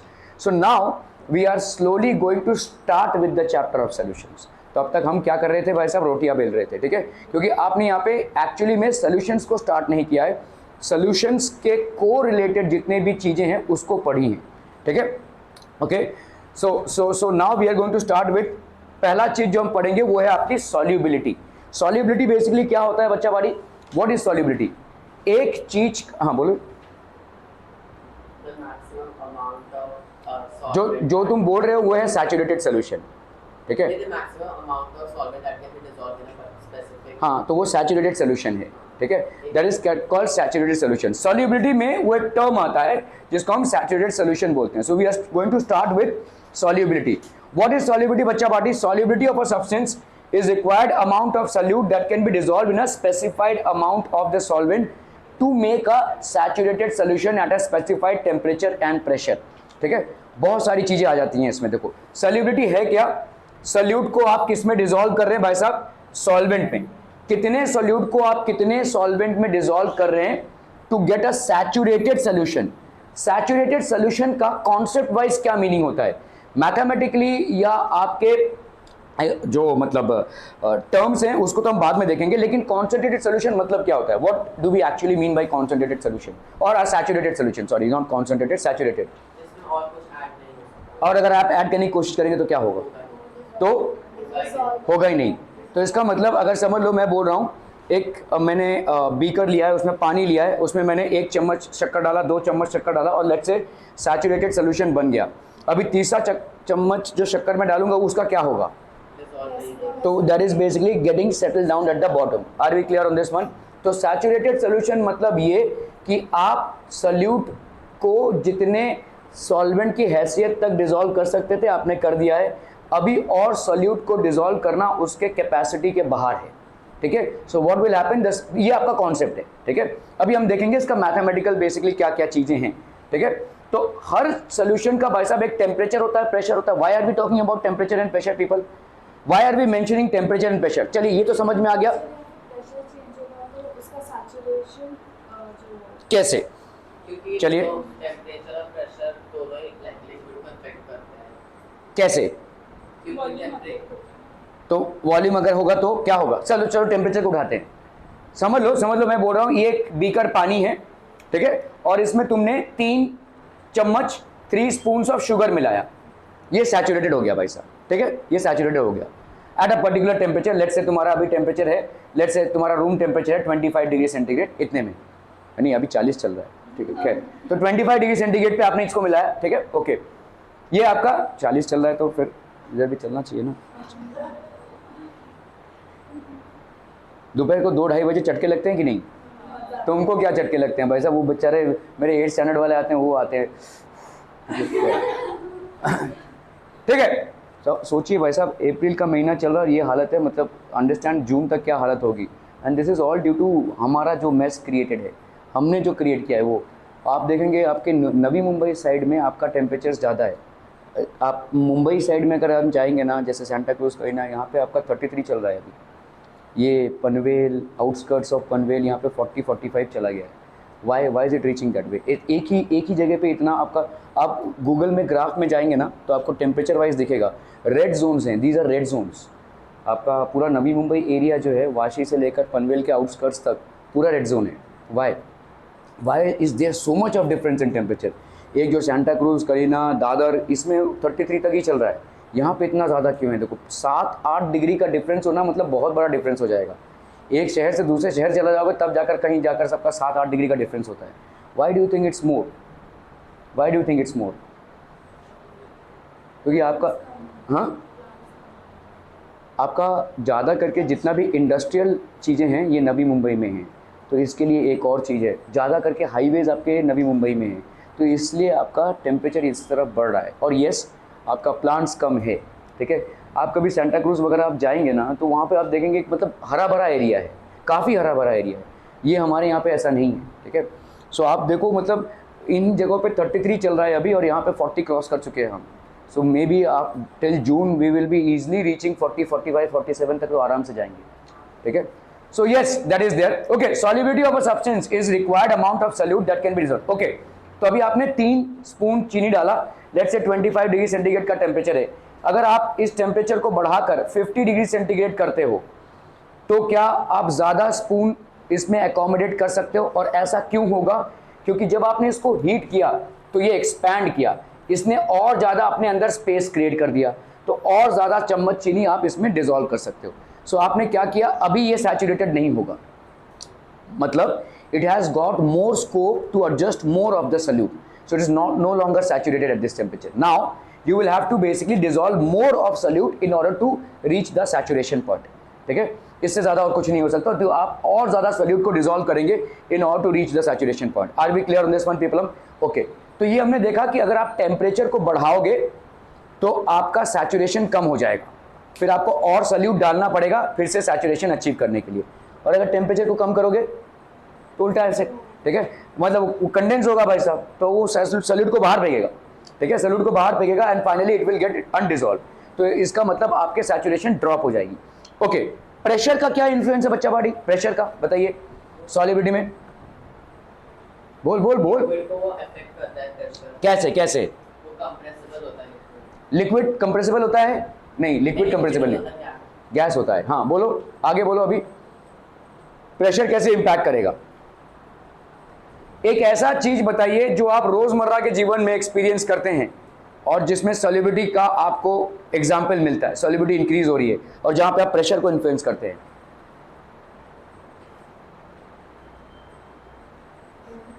हाँ नहीं, एयर नहीं, आप सॉल्युबिलिटी जहां पे देखो, समझ लो आप एक कढ़ाई में कोई भाजी तल रहे हैं, ठीक है, तो इसमें बेसिकली आप कर क्या रहे हैं, समझ लो ये ग्रेवी बना रहे हैं, तो ये ग्रेवी, ये भाजी वैसा बेसिकली ग्रेवी में डिसॉल्व होता है, ठीक है, फिर एक इफेक्ट आता है, फिर आप उसको खाते हैं, ठीक है। इसी चीज को अगर आप प्रेशर कुकर में करेंगे, so will it happen faster? It will happen much faster. Why is it happening? क्योंकि यहाँ पे आपका प्रेशर नहीं क्रिएट हो रहा है, यहाँ पे आपका प्रेशर क्रिएट हो रहा है, जिसके वजह से क्या हो रहा है, सॉल्युबिलिटी में चेंज आ रहा है, ठीक है। Now it is more soluble. आपने प्रेशर को हाई रखा है तो ये क्या होगा, ये गैस के जो वेपर्स हैं ये इस पे धमाधम प्रेशर क्रिएट कर रहे हैं, तो ये भाई साहब इसमें ठुस जाएंगे, समझ में आ रही है, और इसीलिए आपका फूड का टेस्ट फटाफट आ जाएगा। यहाँ पे आपको वेट करना पड़ेगा। सो this is the direct influence of pressure on solubility, direct influence of pressure on solubility, ठीक है। तो इस तरह से, तो इन्होंने जैसे बोला कि ठीक है लिक्विड कंप्रेसिबल नहीं है, गैस कंप्रेसिबल है, लेकिन जैसे समझो ऐसा है, अभी ये समझ लो कोई लिक्विड है, ये समझ लो कोई लिक्विड है और इसके ऊपर गैस मॉलिक्यूल्स हैं, ठीक है, कोई भी गैस है। अभी ये गैस कुछ हद तक इस लिक्विड में सॉल्युबल है। अगर मैं यहाँ पे, ये पिस्टन है, देखो यहाँ पे पिस्टन है, और मैं अगर वेट्स बढ़ाऊं यहाँ पे, so what will happen, this piston will go down. क्या अभी ज्यादा गैस मॉलिक्यूल इसमें डिसॉल्व होंगे? देखो पहले समझ लो कुछ गैस मॉलिक्यूल जिसमें डिसॉल्व हो रहे थे, I have increase the weights on them, I have increase the pressure, it goes down. So will there be more of gas molecules which will dissolve in this liquid? Yes, it will. ठीक है, तो ये आपका एक तरीका हो गया solubility को बढ़ाने के लिए. This is one way in which you increase the solubility. Are we clear to this one people? ठीक है, okay, okay, okay. ठीक है, solubility factors which impact solubility, nature of the solute. solute कैसा है भाई साहब? देखो आप समझो यहाँ पे एक आपने भाई साहब ये बीकर में पानी लिया और ये मोटा ढेला लिया शुगर का, ठीक है, डिसॉल्व होगा ये, ऑब्वियसली होगा। आपने भाई साहब पानी लिया और समझ लो उतना ही शुगर आपने, ऐसे शुगर जैसे शक्कर मिलता है वैसा आपने लिया, ठीक है, और ये आपने पानी लिया भाई साहब और इसमें भाई साहब पाउडर शुगर डाला, कौन सा जल्दी डिसॉल्व होगा? Powder sugar. तो यहाँ पे नेचर ऑफ द सल्यूट पे डिपेंड कर रहा है। ये खास मोटा सल्यूट है भाई साहब, ठीक है, ये भाई साहब आपका थोड़ा सा पाउडर फॉर्म में आया, ये तो पूरा पाउडर फॉर्म में, फटाक से ये डिसॉल्व होगा, ठीक है। So nature of the salute पे डिपेंड करेगा, मतलब आपने सल्यूट को सॉल्वेंट में कितना एक्सपोजर दिया है, ठीक है, सल्यूट को आपने सॉल्वेंट के हिसाब से कितना चेंज किया है, सो ये नेचर ऑफ द सल्यूट पे डिपेंड करेगा, ठीक है। Okay okay okay okay, what else will it depend on? Nature of solvent. So nature of solvent, जैसे आपने उस दिन पढ़ा लाइक डिसॉल्व्स लाइक, ठीक है, लाइक डिसॉल्व्स लाइक, लाइक भाई साहब डिसॉल्व्स लाइक, ठीक है। तो जैसे आपका भाई साहब यहाँ पे क्या है, वाटर एक पोलर सॉल्वेंट है, तो जैसे आपका कोई भी पोलर सॉल्ट, जैसे आपका भाई साहब कोई भी आयनिक सॉल्ट NaCl इसमें डिसॉल्व करेगा भाई साहब, है ना, तो कैल्शियम क्लोराइड इसमें डिसॉल्व करेगा भाई साहब, ठीक है, ये डिसॉल्व करेगा इसमें, लेकिन बेंजीन वाटर में डिसॉल्व नहीं करेगा क्योंकि ये नॉन पोलर है, ठीक है। लेकिन क्या बेंजीन कार्बन टेट्राक्लोराइड में डिसॉल्व करेगा? करेगा भाई साहब, ठीक है, क्योंकि दोनों भी आपके क्या है, नॉन पोलर है, ठीक है। सो लाइक डिसॉल्व्स लाइक, तो नेचर ऑफ सॉल्वेंट पे भी डिपेंड करेगा आपके, ठीक है, ओके। और क्या डिपेंड करेगा भाई साहब? टेम्परेचर। अभी आपने देखा टेम्परेचर बढ़ाओगे तो सॉल्युबिलिटी भाई साहब और ज्यादा बढ़ जाएगी, सॉल्युबिलिटी का फैक्टर आपका बढ़ जाएगा, ठीक है। Okay okay okay, what else? Pressure, pressure का इन्फ्लुएंस आपने देखा। So these are certain things which impact the solubility of a solute in a solvent, ठीक है। So let us discuss the effect of these factors on solutions of a solid in a liquid, ठीक है, solubility of a solid in a liquid, nature of solute and solvent, polar solute dissolves in polar solvent, तो आपका जो polar solute होता है वो भाई साहब आपके polar solvent में dissolve होगा। polar solute मतलब कौन हो जाएगा? जिसमें dipole moment हो, जिसमें भाई साहब ions हो, किसी भी आयनिक बॉन्ड वाला सॉलिड आपका polar solid होगा, ठीक है। NaCl हो गया, CaCl2 हो गया, MgCl2 हो गया, ये सारे आपको जितने भी दिख रहे हैं, ठीक है, ये दीज आर ऑल पोलर, और पोलर सॉल्वेंट में आपका बेस्ट सॉल्वेंट है वाटर। खुद ही पोलर है, लाइक डिजॉल्व्स लाइक, ठीक है, okay. Non polar solutes dissolve in non polar solvent, जैसे आपका भाई साहब बेंजीन जो है, benzene it is soluble in, benzene is soluble in let's say आपका कार्बन टेट्राक्लोराइड, ठीक है, दोनों भी आपके नॉन पोलर हैं, तो कार्बन टेट्राक्लोराइड में ये सॉल्यूबल है, ऑर्गेनिक सॉल्वेंट्स हैं ये, ठीक है, ओके। क्या भाई साहब इससे तो कुछ हवा ही नहीं निकल रही, इसको भी गर्मी लग गई है।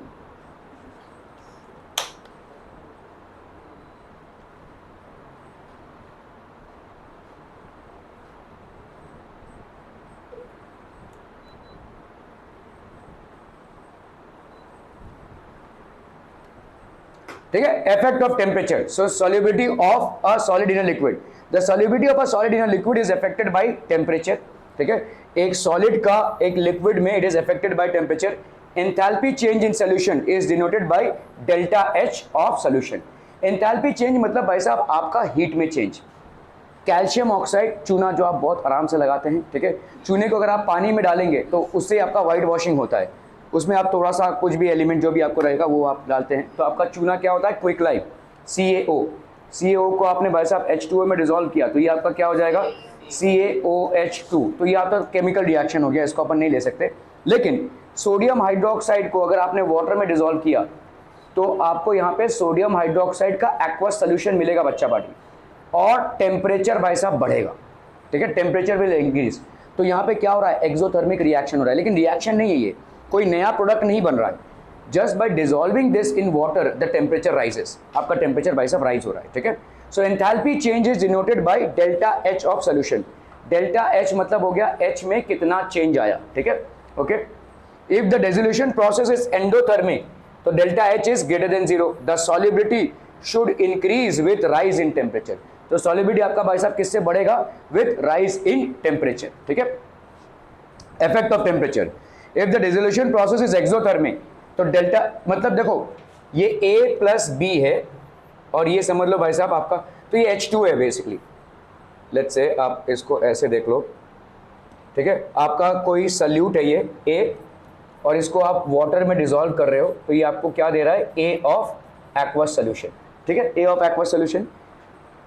अगर एक्सोथर्मिक है तो यहाँ पे हीट रिलीज होगी, है ना, तो यहाँ पे delta H of solution will be lesser then 0। क्यों ऐसा बोल सकते हैं भाई साहब, डेल्टा एच मतलब चेंज इन एनर्जी, किसकी एनर्जी ज्यादा होगी, लेफ्ट हैंड साइड की right hand side, exothermic reaction है,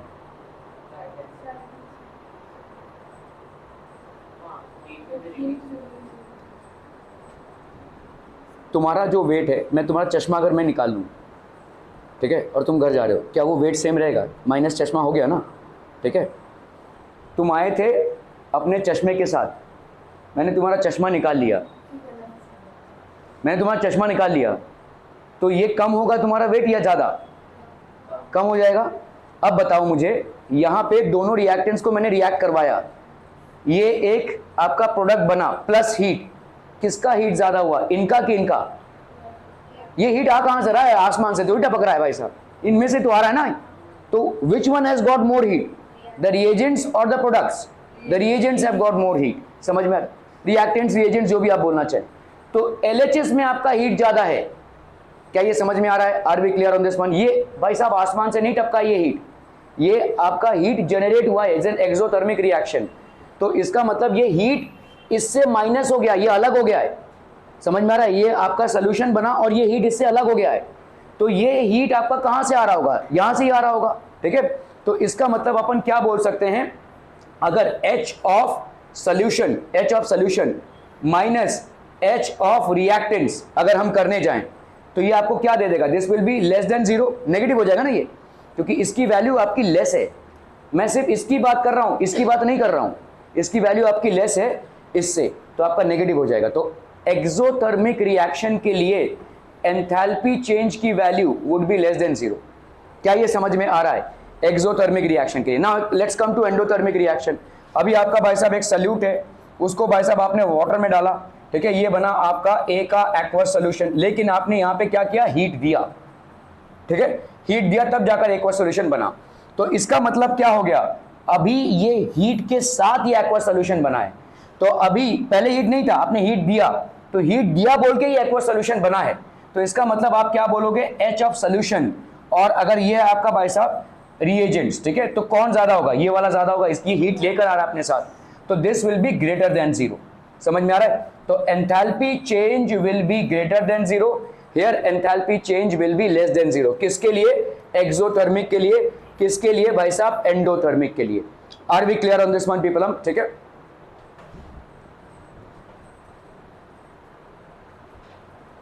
okay, if the dissolution process is exothermic, अगर आपका एक्सोथर्मिक है तो एंथैल्पी चेंज आपका लेस देन जीरो हो जाएगा, दैट इज नेगेटिव। ठीक है, मतलब आपका heat of aqueous solution will be lesser than the heat of the reagents. ठीक है, okay, the solubility should decrease with rise in temperature. तो यहां पे क्या हो जाएगा, सॉल्युबिलिटी आपका डिक्रीज होगा अगर हम टेम्परेचर को राइज दे रहे हैं। ठीक है, द सॉल्युबिलिटी आपकी क्या हो जाएगी, डिक्रीज हो जाएगी विथ राइज इन टेम्परेचर। अगर हमने टेम्परेचर को बढ़ाया तो सॉल्युबिलिटी डिक्रीज हो जाएगी। देखो इसको ऐसे समझो, आपने सबने ली चैटलियर्स प्रिंसिपल थोड़ा सा जानते हैं? नहीं, ओके, ली चैटलियर का जो प्रिंसिपल है, ठीक है, देखो समझो यहाँ पे ए है, बार बार कंफ्यूज होंगे तो हम बी लेते हैं, बी हमारा सॉल्यूट होता है, बी सॉल्यूट का नाम है, ठीक है, और आपका समझ लो ये है H2O, तो ये बना रहा है भाई साहब आपका बी एक्वस सोल्यूशन। ठीक है, समझ में आ रहा है? ये क्लियर है? ओके, और लेट्स से भाई साहब आपका यहाँ पे एक्सोथर्मिक है, तो मतलब हीट रिलीज हो रही है। ठीक है, ली चैटलियर का प्रिंसिपल क्या बोलता है कि जिस भी फैक्टर को आप सपोर्ट करेंगे रिएक्शन उसी डायरेक्शन में जाएगा। समझ में आ रही है? तो अगर मैंने यहाँ पे ज़्यादा हीट दे दिया तो रिएक्शन किस डायरेक्शन में जाएगा? समझो, अगर मैंने, क्या यहाँ पे तुमको हीट की ज़रूरत है?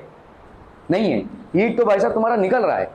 अगर तुमने हीट ज़्यादा दे दिया तो रिएक्शन बैक हो जाएगा, फॉरवर्ड डायरेक्शन में नहीं जाएगा, क्योंकि फॉरवर्ड डायरेक्शन में तो हीट निकल रहा है तुम्हारा। ठीक है, तो अगर तुमने हीट दिया इस पूरे को, so it will move in the backward direction, ये आपको इस डायरेक्शन में सपोर्ट करेगा। चलिए अभी हम आते हैं तो ये समझ लो एक्सोथर्मिक हमने हटा दिया, now we come to endothermic. ठीक है, यहाँ पे आप हीट दे रहे हैं तो फॉरवर्ड में, अगर मैंने अभी हीट दिया तो किस डायरेक्शन में होगा, फॉरवर्ड की बैकवर्ड? फॉरवर्ड। भाई साहब आप हीट दे रहे हो तभी तो इसमें जा रहा है, तो ये फॉरवर्ड डायरेक्शन में मूव करेगा। क्या ये समझ में आ रहा है? ठीक है, this is called le Chatelier's principal.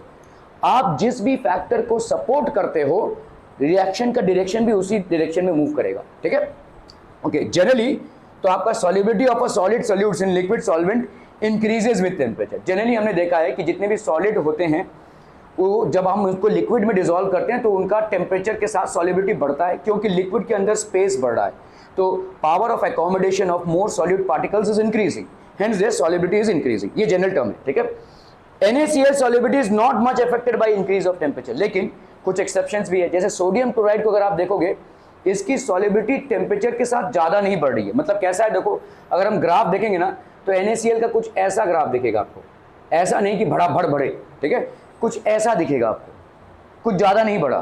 ठीक है, आपने टेम्परेचर तो बढ़ाया मजबूत, लेकिन उस हिसाब से आपका सॉल्युबिलिटी नहीं बढ़ा। ठीक है, सो NaCl सॉल्युबिलिटी, जैसे आप देखोगे यहाँ पे अलग अलग टेम्परेचर है और यहाँ पे सॉल्युबिलिटी है, तो 50 डिग्री का, 100 डिग्री का, 150, 200, 250 ऐसे टेम्परेचर्स हैं।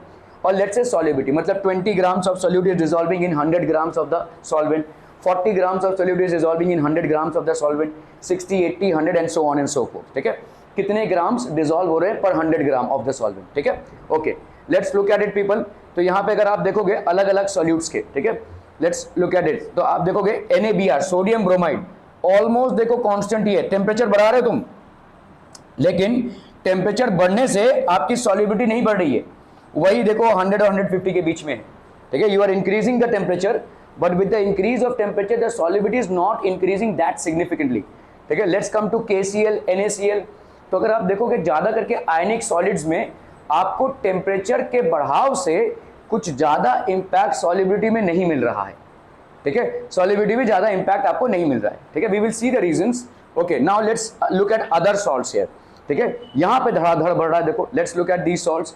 पोटेशियम नाइट्रेट हो गया आपका, सोडियम नाइट्रेट हो गया, KBr हो गया, इसमें देखो बड़ा से बढ़ गया। देखो ठीक है, आपका कहाँ से कहाँ चला गया, देखो 50 के नीचे था, सॉल्युबिलिटी कितनी हो गई भाई साहब, 250 पर 100 ग्राम, आपने अगर 100 डिग्री सेंटीग्रेड पे लेकर गए, सो फटाफट बढ़ रहा है। So there is a set of solids, ionic solids, which actually show a significant increase in solubility with increase in temperature, and there is a set of solids which are showing very slow or almost no increase in solubility with increase in temperature. ठीक है, are we clear on this one people? हम ठीक है, okay okay okay. अभी देखो यहाँ पे उल्टा हो गया, सोडियम सल्फेट में बढ़ा बढ़ा बढ़ा और ये टप से डिप गया। ठीक है, तो अगर आपने टेम्परेचर बढ़ाया तो एक टाइम पे होगा उसका मैक्सिमम रीच होगा, उसके बाद भाई साहब उसका डिप हो जाएगा। So different solids are showing different behaviours with respect to temperature on their solubility, but it's a general thing that whenever you are giving temperature to a solution the solubility would increase, थोड़ा सा या ज़्यादा सा, या ये exceptional तौर पे भाई साहब कम हो जाएगा। ठीक है, okay. So solubility of a solid in a liquid, effect of pressure अगर हम देखेंगे, pressure does not have any significant effect, क्योंकि ना ही solid compressible होता है और ना ही liquid compressible होता है, तो आपका ज़्यादा इफेक्ट इसमें नहीं आएगा, प्रेशर में ज़्यादा इफेक्ट नहीं आएगा। ऐसा कोई और चीज़ जहाँ पे प्रेशर में इम्पैक्ट आपको दिखता हो, प्रेशर कुकर को छोड़ के गैस में दिखता होगा, लेकिन अगर समझ लो मैं सॉलिड और लिक्विड की बात करूँ तो ऐसा कुछ है जहाँ पे आप देखते हो कि सॉलिड और लिक्विड में सॉलिबिलिटी बढ़ती है विथ प्रेशर। यहाँ पे हम देखो बता सकते हैं, कोई सिग्निफिकेंट नहीं है लेकिन है, थोड़ा बहुत तो हो सकता है। हाँ, आइस नहीं, जहां पे प्रेशर के इन्फ्लुएंस से आप सॉलिबिलिटी को बढ़ा रहे हैं एक सॉलिड का लिक्विड में। जीवन में कौन कौन से काम आप खुद से करते हो? खाना तो नहीं बनाते होगे, कपड़े धोते हैं कभी नहीं, वो भी हो। तो अगर वॉशिंग मशीन में कपड़े डालते हो तो क्या होता है, आपके कपड़ों में जो सल्यूट पार्टिकल्स हैं, जो गंदगी है, वो भाई साहब घूमती है ना प्रेशर में। अगर वॉशिंग मशीन घूमेगा नहीं, ऐसे रहेगा तो कपड़े साफ हो जाएंगे? नहीं, तो ये प्रेशर में घूम रहा है, तो प्रेशर में वो मॉलिक्यूल्स आपके बाहर आ रहे हैं, मतलब आपके कपड़ों से वो मॉलिक्यूल्स आपके बाहर आ रहे हैं। तो ये आपका एक there is an influence of pressure in this. Pressure does not have any significant effect on solubility of solids in liquid. कहीं कहीं पे आप प्रेशर से इसको इंक्रीज कर सकते हैं। तो आप बेसिकली कर क्या रहे हैं, गंदे कपड़ों को वॉशिंग मशीन में डाल रहे हैं, वॉशिंग मशीन वैसा भना भन घूम रहा है, तो वॉशिंग मशीन में क्या है, आपका एक सॉल्वेंट है विच इज सोप वाटर, और ये सोप वाटर या डिटर्जेंट क्या कर रहा है, इन पार्टिकल्स को वैसे भी सोक कर सकता था, लेकिन जैसे आपने प्रेशर बढ़ाया तो ज़्यादा हिट कर रहा है, जिससे आपके गंदगी की सॉलिबिलिटी बढ़ रही है इन वाटर और soap water. So that is an example wherein you are influencing the solubility by applying pressure. ठीक है, लेकिन ये ऐसा सिग्निफिकेंट बहुत कम दिखता है हमको। This is because solid and liquid are less compressible compare to gases. इसमें हम क्यों ऐसा देख पा रहे हैं, क्योंकि आपके जो मॉलिक्यूल्स है, गंदगी की जो पार्टिकल्स है, वो बहुत छोटे छोटे हैं, इसीलिए आप थोड़ा सा प्रेशर का इन्फ्लुएंस इसमें देख पा रहे हैं। ठीक है, लेकिन अगर सॉलिड पार्टिकल्स वाकई में बहुत बड़े हो जाएं तो नहीं दिखेगा। ठीक है, okay. So types of solutions based on solubility, types of solutions based on solubility. Solutions में saturated, unsaturated and super saturated, these are the types of solutions which is based on solubility। Saturated हो सकता है, unsaturated हो सकता है, या super saturated हो सकता है बच्चा body. Okay, so saturated solution क्या हो जाएगा बच्चा body, a solution in which no more amount of solute can be dissolve at the same temperature and pressure. जब तक आपने भाई साहब टेम्परेचर और प्रेशर को सेम रखा है तब तक आप उसमें कोई भी सॉल्यूट नहीं डाल सकते, मोर सॉल्यूट कैन डिसॉल्व, तो इसको अपन क्या बोलेंगे, सैचुरेटेड सॉल्यूशन। ठीक है, which can not accommodate more in terms of, अगर उसी टेम्परेचर में आपने रखा है और उसी प्रेशर में रखा है तो ज़्यादा सॉल्यूट उस सॉल्वेंट में एकोमोडेट नहीं हो सकता है। ठीक है, क्लियर है, तो इसको अपन बोलेंगे saturated solution. There exist an equilibrium between dissolved solid molecules and undissolved solid molecules. देखो इस चीज़ को समझो, आपने यहाँ पे एक बीकर लिया, इसमें पानी लिया, लेट्स से शुगर या सॉल्ट आपने डाल दिया। ठीक है, ये इसमें मिक्स हो गया, कैसा भी करके आपने एक सॉलिबिलिटी बनाई। ये जो मिक्सिंग का प्रोसेस है, आपको क्या लगता है कि एकदम स्टैग्नेंट प्रोसेस है, खत्म हो गई बात और कुछ नहीं हो रहा है? बस अब ये सॉल्यूट के मॉलिक्यूल्स डोले डोले कर रहे हैं सॉल्वेंट में और ऐसा करते ही रहेंगे क्या? इन्होंने अपना परमानेंट घर बना लिया है क्या? हो क्या रहा है? What is happening? तो आप इसको ऐसे समझो कि अगर मैंने और ज़्यादा शक्कर डाला तो क्या होगा, एक पॉइंट आएगा सैचुरेशन के बाद जब उसको नहीं ले पाएगा, तो बाकी के जो आपके शक्कर है वो क्या होंगे, वो भाई साहब नीचे जमने लगेंगे, है ना। तो दो प्रोसेस आपका कंटिन्यूसली चलता है, एक है आपका डिसोल्यूशन का प्रोसेस, ठीक है, मतलब डिसॉल्विंग का प्रोसेस, और दूसरा है आपका क्रिस्टलाइजेशन का प्रोसेस, मतलब ये जमा होना। समझ में आ रहा है ये? ठीक है, मतलब ये डायनेमिक प्रोसेस है। ऐसा कुछ नहीं है कि आपने 2 चम्मच शक्कर डाला इसको सैचुरेट बना दिया, शक्कर की कहानी खत्म और वाटर की कहानी भी खत्म नहीं। ठीक है, इसका मतलब क्या है कि आपका जो रेट ऑफ डिसोल्यूशन है और रेट ऑफ क्रिस्टलाइजेशन है वो बराबर है। ठीक है, जिस रेट से आपके शक्कर अभी डिसॉल्व हो रहा है और जिस रेट से उसका क्रिस्टलाइजेशन हो सकता है वो दोनों बराबर है। They have reached an equilibrium stage and that is known as saturation. ठीक है, तो सैचुरेशन के पहले क्या होगा, डिसोल्यूशन आपका ज्यादा है क्रिस्टलाइजेशन से। सैचुरेशन में क्या होगा, डिसोल्यूशन और क्रिस्टलाइजेशन हो गया, और सैचुरेशन के बाद क्या होगा, crystallisation will be more than dissolution. इसीलिए भाई साहब आपका ये सेडिमेंट जमने लगेगा। क्या ये समझ में आ रहा है?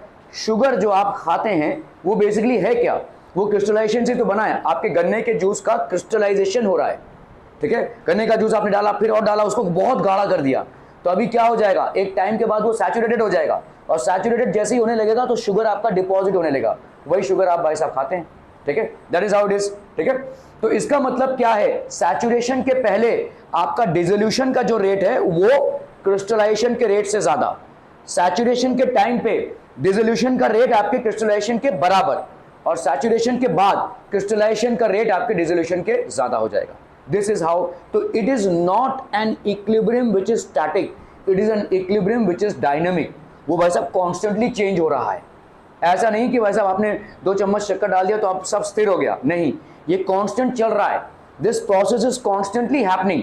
ठीक है, this process is constantly happening. It is as if you are basically, आप सो रहे हैं लेकिन क्या आपके अंदर सारे प्रोसेसेस चल रहे हैं भाई साहब, हार्ट बीट चल रहा है, ब्रेन चल रहा है, ठीक है, circulation, blood circulation, all these are happening. तो ऐसा ही आपका ये प्रोसेस भी है। आपको लग रहा होगा कि भाई साहब ये कहानी खत्म हो गई है, लेकिन नहीं, डायनेमिक इक्विलिब्रियम में है। जैसे डिसॉल्व हो रहा है और जैसे क्रिस्टलाइज हो रहा है, दोनों पैरेलल चल रहे हैं, और यहाँ पे फिलहाल the rate of dissolution is equal to rate of crystallisation. समझ में आ रहा है ये? ठीक है, so there exist an equilibrium between dissolved solute molecules and undissolved solid molecules in the solution, and this is called saturated solution. तो saturated solution में क्या हो रहा है बच्चा बाड़ी, rate of dissolution is equal to rate of crystallization. crystallization मतलब sediment बन जाना, saturated solution के बाद जो होता है। ठीक है, तो solute plus solvent, ये भाई साहब क्या होगा, solution बनता है। ठीक है, लेकिन इसका बैक प्रोसेस भी तो है। देखो, ये फॉरवर्ड डायरेक्शन में है, ये बैकवर्ड डायरेक्शन में है। क्या ये मानना समझ में आ रहा है? ठीक है, तो अगर समझ लो मुझे यहाँ पे हीट देकर सोल्यूशन बनाना है, तो ली चार्टलियस प्रिंसिपल क्या बोलेगा कि भाई साहब जितना हीट दोगे उतना सोल्यूशन बनेगा, और ली चार्टलियस प्रिंसिपल क्या बोलेगा कि जितना हीट इसमें से निकालोगे या कूल करोगे उतना भाई साहब सॉल्यूट और सॉल्वेंट डिसइंटीग्रेट हो जाएंगे। मतलब ये वाला है डिसोल्यूशन का प्रोसेस और ये वाला है क्या, क्रिस्टलाइजेशन का प्रोसेस। ठीक है, समझ में आ रहा है? ये सोल्यूशन से क्रिस्टलाइजेशन से आप शक्कर निकालते हो, शुगर केन जूस से। शुगर केन जूस से शक्कर निकालने का प्रोसीजर है वो वही तो है। ठीक है, sugar cane juice is basically a solution, उसमें से आप हीट को निकालोगे और बहुत सारे और भी चीजें करोगे तो आपको सोल्यूट प्लस सॉल्वेंट मिल जाएगा, पानी और शक्कर अलग मिल जाएगा। That is what is happening. Milk से पनीर का निकालना, ये भी तो वही प्रोसेस है। This is also basically one same thing. ठीक है, okay, so solvent holds as much solute as is possible at that temperature, इसको अपन बोलेंगे saturated solution. Undissolved solution solid remains in the flask. ठीक है, okay, dissolved solutes in dynamic equilibrium. ठीक है, तो ये जो डिसॉल्व्ड सोल्यूट है ये भाई साहब डायनेमिक इक्विलिब्रियम में है with solid solute particle. Dynamic equilibrium मतलब कॉन्स्टेंटली जो चेंज हो रहा हो। Rate of dissolution is equal to rate of crystallisation. जिस रेट से आपके सोल्यूट पार्टिकल्स डिसॉल्व हो रहे हैं उस रेट से आपके सोल्यूट पार्टिकल्स क्रिस्टलाइज भी हो रहे हैं, मतलब सेपरेट आउट हो रहे हैं, और तभी जाकर हम बोलेंगे कि this solution has basically reached a saturation point. Clear है? समझ में आ रहा है? जितनी आमदनी उतना खर्चा, तो इसको हम बोलेंगे इक्विलिब्रियम स्टेज। अगर किसी फैमिली में ऐसा ही हो रहा होगा कि जितनी आमदनी है और उतना ही खर्चा है, तो ये इक्विलिब्रियम स्टेज है। ठीक है, ये एक डायनेमिक चीज है। ठीक है, undissolved solute in a dynamic equilibrium with solid particles. What is dynamic equilibrium बच्चा party? Dynamic equilibrium when a solid solute is added to the solvent, some solute dissolves, which is called dissolution, और साथ ही साथ some solid particles colloid with other solute particles and get separated out of the solution, which is known as crystallization। साथ ही साथ भाई साहब कुछ solute crystal के बाहर सोल्यूशन के बाहर आ जाते हैं, इसको अपन बोलेंगे क्रिस्टलाइजेशन। ये रेट ऑफ डिसोल्यूशन जब रेट ऑफ क्रिस्टलाइजेशन के बराबर हो तब अपन उसको बोलेंगे saturated solution eight that temperature and pressure. उस टेम्परेचर और प्रेशर पे सैचुरेटेड सोल्यूशन हो जाएगा। अभी समझो इसको, तो यहाँ पे लेट्स से ये सल्यूट है, दिस इज बेसिकली सल्यूट है, और यहाँ पे सॉल्वेंट है, ठीक है, सल्यूट है, सॉल्वेंट है, and this is basically let's say आपका बना रहा है क्या, सोल्यूशन, ठीक है।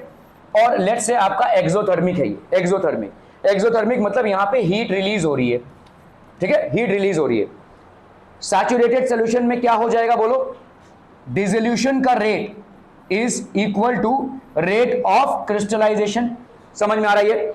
मैंने अगर इसको हीट दिया तो क्या क्या डिस्टर्बेंस क्रिएट होगा बोलो, इन दोनों में क्या डिस्टर्बेंस क्रिएट होगा। देखो ली चार्टियर्स प्रिंसिपल क्या बोल रहा है कि जिसको आप सपोर्ट करेंगे रिएक्शन उसी डायरेक्शन में मूव करेगा। आपने अगर रिएक्शन में हीट दिया तो किस डायरेक्शन में मूव करेगा, इसको हीट मिल रहा है तो ये इस डायरेक्शन में मूव करेगा। तो अभी तक क्या था बोलो, rate of dissolution was basically equal to rate of crystallisation. Now what will happen, rate of crystallisation will become more than rate of dissolution. ये इस तरफ भागेगा, क्या ये समझ में आ रहा है? तो इस तरफ भागेगा तो क्या हो रहा है, क्रिस्टलाइजेशन मतलब सॉल्यूट जो है सॉल्वेंट से सेपरेट आउट हो रहा है, ठीक है। और अगर समझो मैंने हीट यहां पे दिया, यहां पे हीट नहीं है, लेट्स से एंडोथर्मिक रिएक्शन है, अगर मैं अभी हीट दूं तो क्या होगा, सोल्यूशन बनेगा, मतलब आपका क्या हो जाएगा, rate of dissolution will become more than rate of crystallisation. Are we clear on this one people? समझ में आ रहा है ये? तो आप एक्सोथर्मिक या एंडोथर्मिक रिएक्शन में इस तरह से चेंजेस क्रिएट कर सकते हैं क्रिस्टलाइजेशन और डिसोल्यूशन के रेट्स में। Are we clear? Clear on this one? Okay. तो आपने देखो यहां पे एक बीकर में पानी लिया, लेट्स से ये आपके कोई सॉलिड मॉलिक्यूल्स हैं, आपने इसको डिसॉल्व किया, थोड़े बहुत सॉलिड मॉलिक्यूल्स डिसॉल्व हो गए, डिसोल्यूशन, बाकी के आपके क्रिस्टलाइजेशन प्रोसेस में रहेंगे, they will be in the process of crystallisation. Dissolution and crystallisation are a parallel process, they happen hand in hand, they happen parallelly, ठीक है, okay.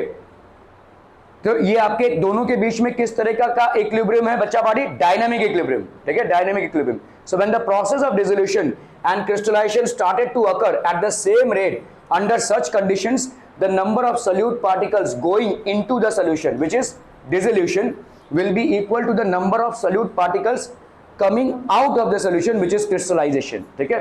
So this will be equal to the number of solute particles separating out of the solution, which is crystallization.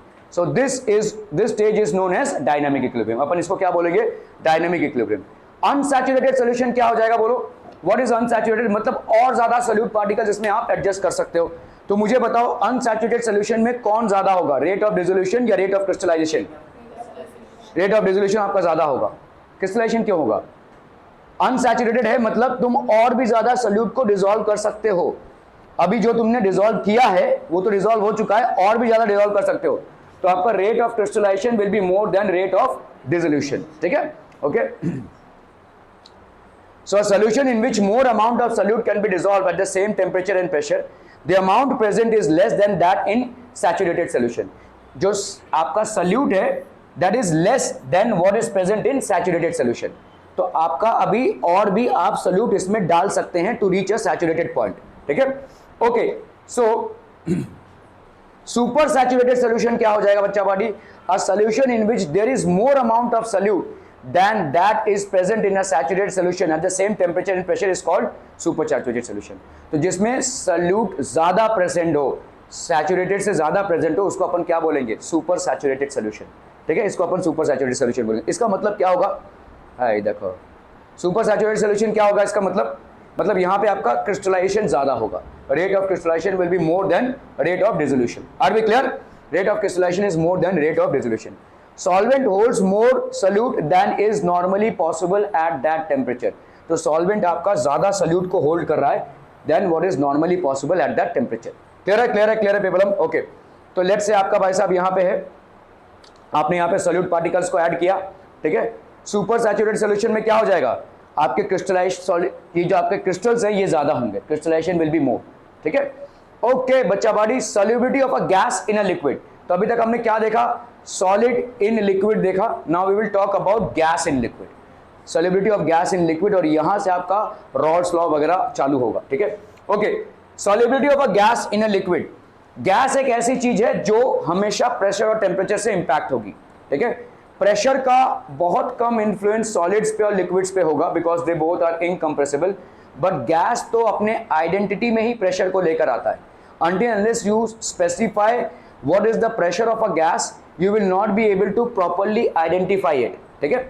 Okay, so do you know that gases also dissolve in water or other liquids, like solid dissolves in water or liquids? क्या आपको मालूम है? Okay, तो होगा आपका भाई साहब, देखो आपका जो ऑक्सीजन है वो लिक्विड्स में मतलब आपके वाटर में डिजॉल्व है, इसीलिए तो आपका भाई साहब sea marine life, aquatic life जिंदा है. ठीक है? So that is an example of oxygen. Do you know that most important gas that dissolves to a small extent, that is 5 to 6 parts per million in water and save the whole flora and fauna under sea, that is basically oxygen. तो oxygen अगर आप देखोगे, do you know that most important gas that dissolves to a very small extent, that is 5 to 6 parts per million in water, ठीक है, is oxygen. तो आप इसका देखोगे 5 to 6 parts per million है that dissolves in water and it is basically responsible for making all the flora and fauna of aquatic life survive. ठीक है? Okay. Hydrogen chloride gas, ammonia gas, sulphur dioxide gas etcetera are highly soluble in water. ये सब भाई साहब आपके बहुत ज़्यादा soluble हैं वाटर में. Ammonia gas, sulphur dioxide gas, hydrogen chloride gas HCl जो है वो काफ़ी ज़्यादा आपका वाटर में सोल्यूबल है. बता सकते हैं रीज़न क्या होगा? ये दोनों भी पोलर हैं आपके. ठीक है? अमोनिया गैस, और इस चीज़ को अपन यूज़ करते हैं ना, आपने कभी BMC के या सिडको के लोगों को वो चेम्बर क्लीन करते देखा है? वैसे वो खोलेंगे तो भग से गैस निकलेगा. तो ये क्यों हो रहा है? क्योंकि ammonia gas is highly soluble in water. Ammonia gas हमारे यूरिन या हमारे यूरिया में रहता है जो हाईली सोल्यूबल है वाटर में. ठीक है? Then we have sulphur dioxide gas etcetera are highly soluble in water. ठीक है? Okay. Easily liquefiable gases are more soluble. ठीक है? इजीली अगर आप किसी पब्लिक टॉयलेट के बाजू में से निकल जाओ तो बहुत जोर से बास आता है. क्यों? क्योंकि यूरिन में से हमारा अमोनिया गैस निकलता है. ठीक है? देखो आप बायोलॉजी में पढ़ोगे कि आपके बहुत सारे टाइप के ऑर्गेनिजम्स होते हैं. एक होता है भाई साहब अमीनोटेलिक. ठीक है? एक होता है भाई साहब यूरोटेलिक और एक होता है आपका यूरिकोटेलिक. ठीक है? अमीनोटेलिक क्या होता है? ओके, अगर आप अपने शरीर में से ammonia which is basically a wastage product, इसको अगर आप डायरेक्टली बाहर निकालना चाहते हैं तो आपको बहुत सारा पानी लगेगा और इस पानी को आप तभी अफोर्ड कर सकते हैं जब आप एक्वेटिक हों. तो फिशेस में क्या होता है? अमोनिया डायरेक्टली बाहर निकलता है. ठीक है? इनके जो वेस्ट ऑर्गन्स है इनका अमोनिया डायरेक्टली बाहर, क्योंकि उनके पास पर्याप्त मात्रा में पानी है. They are all aquatic. ठीक है? हम जो यूरिकोटेलिक होते हैं हम इसको सपोर्ट नहीं कर सकते. तो हमारे यहाँ पे ये यूरिया के फॉर्मेट में निकलता है या यूरिन के फॉर्मेट में निकलता है. और कुछ होते हैं यूरिकोटेलिक. कभी छिपकली का पॉटी देखा है? नहीं. ओके, नहीं देखा. बड़े शुद्ध विचार हैं आपके. ओके, तो ये काला सा एक होता है और उसके ऊपर भाई साहब एक वाइट सा होता है. ठीक है? So this is basically uric acid है. ये यूरिक एसिड है प्लस यूरिया, ये दोनों भी निकल रहा है उनका. ठीक है? तो इसको अपन यूरिकोटेलिक बोलते हैं. कबूतर की पॉटी तो देखी होगी, है ना? वाइट ग्रीन पता नहीं क्या क्या कलरिंग रहती है उसमें. तो ये जो वाइट वाला पोर्शन है वो क्या है आपका? That is basically uric acid. ठीक है? So in different formats these are basically. खैर, यहाँ पे what I wanted to tell you here is कि आपका जो अमोनिया है ये डायरेक्टली फिशेस डिस्पोज ऑफ कर सकते हैं क्योंकि ये काफ़ी सारे वाटर के एनवायरनमेंट में रहते हैं. ठीक है? Ammonia gas, sulphur dioxide gas etcetera are highly soluble in water. Easily liquefiable gases are more soluble. तो जितने आप देखोगे जिन गैसेस को आप इजीली लिक्विफाई कर सको वो ज़्यादा सोल्यूबिलिटी दिखाते हैं. ठीक है? Okay. Solubility of gases is greatly affected by pressure and temperature. ठीक है? प्रेशर का कोई influence solid in liquid solubility में आपको नहीं मिला, लेकिन प्रेशर का बहुत ज़्यादा इन्फ्लुएंस आपको गैस इन लिक्विड में मिलेगा. गैस आता ही है अपने साथ प्रेशर और टेम्परेचर को लेकर. गैस की खुद की कोई आइडेंटिटी नहीं होती है until unless you are specifying it with what amount of pressure and what amount of temperature. ठीक है? तो ये अपने साथ ये लेकर ही आता है. solubility of gases is greatly important. Okay, solubility, effect of pressure. Solubility of gases increases with increase in pressure. तो अगर समझ लो आपका ये पिस्टन है, ये गैसेस है, अगर आपने भाई साहब पिस्टन पे वेट बढ़ाया तो यहाँ पे भाई साहब एक्स्ट्रा ज़्यादा होगा. ठीक है? So piston with the increase of weight on the piston, solubility of gases increases. तो अगर आपने भाई साहब पिस्टन पे वेट बढ़ाया तो solubility will increase. Effect of pressure. Assume this system to be in a state of dynamic equilibrium. Dynamic equilibrium मतलब अभी आप इसको समझिए. Dynamic equilibrium मतलब क्या होगा? Rate of dissolution और rate of crystallization ये पैरेलली चल रहा है, दोनों भी एक साथ चल रहे हैं. ठीक है? कभी ये इससे ज़्यादा कभी ये इससे ज़्यादा और सैचुरेशन पॉइंट में दोनों भी इक्वल. ठीक है? Okay. Assume this system to be in a state of dynamic equilibrium मतलब कांस्टेंट चेंज. क्या कांस्टेंट चेंज होगा? डायनेमिक इक्विलिब्रियम कहां पे पॉसिबल है? सॉलिड और सॉलिड में डायनेमिक इक्विलिब्रियम पॉसिबल नहीं है, क्योंकि सॉलिड पार्टिकल्स के मूवमेंट नहीं होते हैं। आपने कोई अलॉय बना दिया, जैसे ब्रास बनाया, ब्रॉन्ज बनाया, स्टेनलेस स्टील बनाया, यहां पे आपने जो भी कंपोनेंट्स लिए हैं वो वैसा फिक्स हो गए, ठीक है, दे आर नॉट मूविंग। लेकिन जैसे ही आप लिक्विड में आते हो तो वहां पे फ्लूइडिटी आती है, ठीक है। तो सॉलिड को लिक्विड में लिया आपने, तो लिक्विड तो मूव करेगा, और जब वो मूव करेगा तो सॉलिड पार्टिकल को लेकर मूव करेगा भाई साहब, ठीक है। और अगर आप गैस पे आ गए तो वहां पे सबसे ज्यादा मूवमेंट है, ठीक है, तो वो होना ही होना है। तो इसका मतलब आपका इक्विलिब्रियम कभी भी डायनामिक ही होगा, क्योंकि there is a constant motion, and based on this motion there is a saturation point, and based on this saturation point we can say whether the rate of dissolution is more or whether the rate of crystallization is more or whether both are equal, ठीक है। So this is basically dynamic equilibrium under the conditions such as pressure and temperature. Rate of gaseous molecules entering and leaving the solution phase is the same. अभी देखो gas भाई साहब independent होता है, उसको आप कैद करके रख ही नहीं सकते, है ना। तो आप जितना भी प्रेशर अप्लाई करो कुछ तो वो फ्री रहेगा ही, there is certain amount of freeness that will have. तो जब आप प्रेशर को बढ़ाओगे ये ज्यादा डिसॉल्व होंगे, जब आप प्रेशर को कम करोगे वही भाई साहब आगे जाएंगे। तो यहां पे डायनामिक इक्विलिब्रियम क्या है? Rate of dissolving. यहां पे क्रिस्टलाइजेशन नहीं हो रहा है, यहां पे भाई साहब डिफ्यूजन और भाई साहब इवेपोरेशन, डिफ्यूजन इवेपोरेशन। तो यहां पे क्या हो रहा है? Rate of diffusion and rate of evaporation will be equal at saturation point. तो आपका जब प्रेशर ज्यादा है तब rate of diffusion is more than rate of evaporation, जब आपका प्रेशर कम है तब rate of evaporation is more than rate of diffusion, ठीक है। और जब आपका सैचुरेशन पॉइंट आ जाएगा तो यहाँ पे under the condition such as pressure and temperature the rate of gaseous molecules entering and leaving the solution phase is the same, ठीक है। तो जैसे आपका rate of dissolution and crystallization same था इक्विलिब्रियम स्टेज में, वैसे यहाँ पे rate of gases molecules entering the solution and rate of gas molecules leaving the solution is same. Are we clear on this one people? Effect of pressure. W indicates weight, ठीक है। By increasing the weight the pressure on the gas molecules increases, concentration of gas molecules per unit volume increases, and interaction between the solvent molecules and gas molecules increases, resulting in more solubility of the gas. तो इसमें भाई साहब ज्यादा solubility हो जाएगी gas की। Are we clear on this one people? ठीक है। तो आप जैसे जैसे भाई साहब वेट को बढ़ाओगे, वेट बढ़ाओगे तो क्या बढ़ेगा? प्रेशर बढ़ेगा, प्रेशर बढ़ेगा तो क्या होगा भाई साहब? ज्यादा गैस मॉलिक्यूल्स लिक्विड के अंदर जाएंगे तो सॉल्युबिलिटी बढ़ जाएगी, ठीक है। क्लियर है? सिंपल। तो इंटरेक्शन बढ़ेगा, जितना आपका इंटरेक्शन बढ़ेगा उतना आपका भाई साहब डिसोल्यूशन होगा। Observations from the above figures assume this system to be in a state of dissolution to crystallization. तो क्रिस्टलाइजेशन तो नहीं बोल सकते यहाँ पे, लेकिन चलो अगर आप यहाँ पे लिविंग मॉलिक्यूल्स ऑफ गैस, ठीक है, that is basically crystallization, is in equilibrium, ठीक है। Now increase the pressure over the solution. अगर आपने भाई साहब प्रेशर को बढ़ाया तो क्या बढ़ जाएगा? रेट ऑफ डिसोल्यूशन बढ़ जाएगा, rate of dissolution will be more than rate of crystallization. और अगर आपने भाई साहब प्रेशर को कम किया तो क्या हो जाएगा? Rate of crystallisation will become more than rate of dissolution. यहाँ पे क्रिस्टलाइजेशन नहीं बोल सकते, यहाँ पे हम बोल सकते हैं the number of gas molecules which are going in vapour phase, the number of gas molecules, और रेट ऑफ वेपराइजेशन भी बोल सकते हैं, ठीक है। क्लियर है? Okay okay okay. So observations as a result increase in the number of gas molecules per unit volume over the solution. This increases the pressure of the gas above the solution increases and solubility of the gas until a new equilibrium is reached and thus the solubility increases. ठीक है? तो यहाँ पे भाई साहब pressure आपका बढ़ता है। Effect of temperature. So do you know what happens to gas when it dissolves in water or any other solvent is heated? Okay. समझिए भाई साहब यहाँ पे कोई बीकर है, क्लोज्ड बीकर है, यहाँ पे भाई साहब कोई लिक्विड है, इसमें कोई गैस है, ठीक है। गैस के मॉलिक्यूल्स है, बाकी सब लिक्विड के मॉलिक्यूल्स हैं। अगर आपने इसको हीट करना चालू किया तो क्या होगा? देखो ली चैटलियस प्रिंसिपल पे आओ, ठीक है। ली चैटलियस का प्रिंसिपल क्या बोलता है? ये गैस है प्लस लिक्विड है, अगर आप भाई साहब इसको हीट करोगे, लिक्विड को हीट करोगे तो क्या बनेगा? गैस बनेगा, और पहले से तो गैस है ही। तो मुझे बताओ यहाँ पे आपकी सॉल्युबिलिटी बढ़ेगी या कम होगी? कम हो जाएगी ना, कम हो जाएगी ना। यहाँ पे भाई साहब क्या हो जाएगा? ये लिक्विड भाई साहब गैस में जा रहा है, this liquid is actually moving to a gaseous state. तो जब लिक्विड ही नहीं रहेगा तो क्या सॉल्युबिलिटी की बात करेंगे आप, ठीक है। सो यहाँ पे आपका क्या हो रहा है? ये गैस में जाएगा और साथ ही साथ लिक्विड भी भाई साहब गैस में जाएगा, तो आपकी सॉल्युबिलिटी तो कम होने वाली है, ठीक है। Okay, so do you know what happens to gas when it dissolves in water और एनी अदर सॉल्वेंट? इसीलिए देखो आपको बोला जाता है ना कि जितने भी इंडस्ट्रियल यूनिट्स हैं, देखा इंडस्ट्रियल यूनिट से आपका जो कचरा बाहर जाता है ठीक है, इट बेसिकली कंटैमिनेट्स वाटर, ठीक है।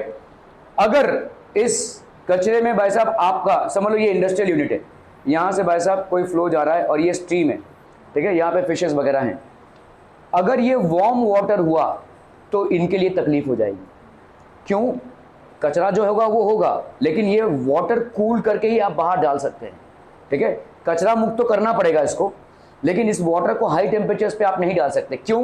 क्योंकि जो रिवर या स्ट्रीम है, जब इसमें गर्म पानी आएगा तो ये क्या करेगा भाई साहब, ऑक्सीजन की सॉल्युबिलिटी को डिक्रीज कर देगा।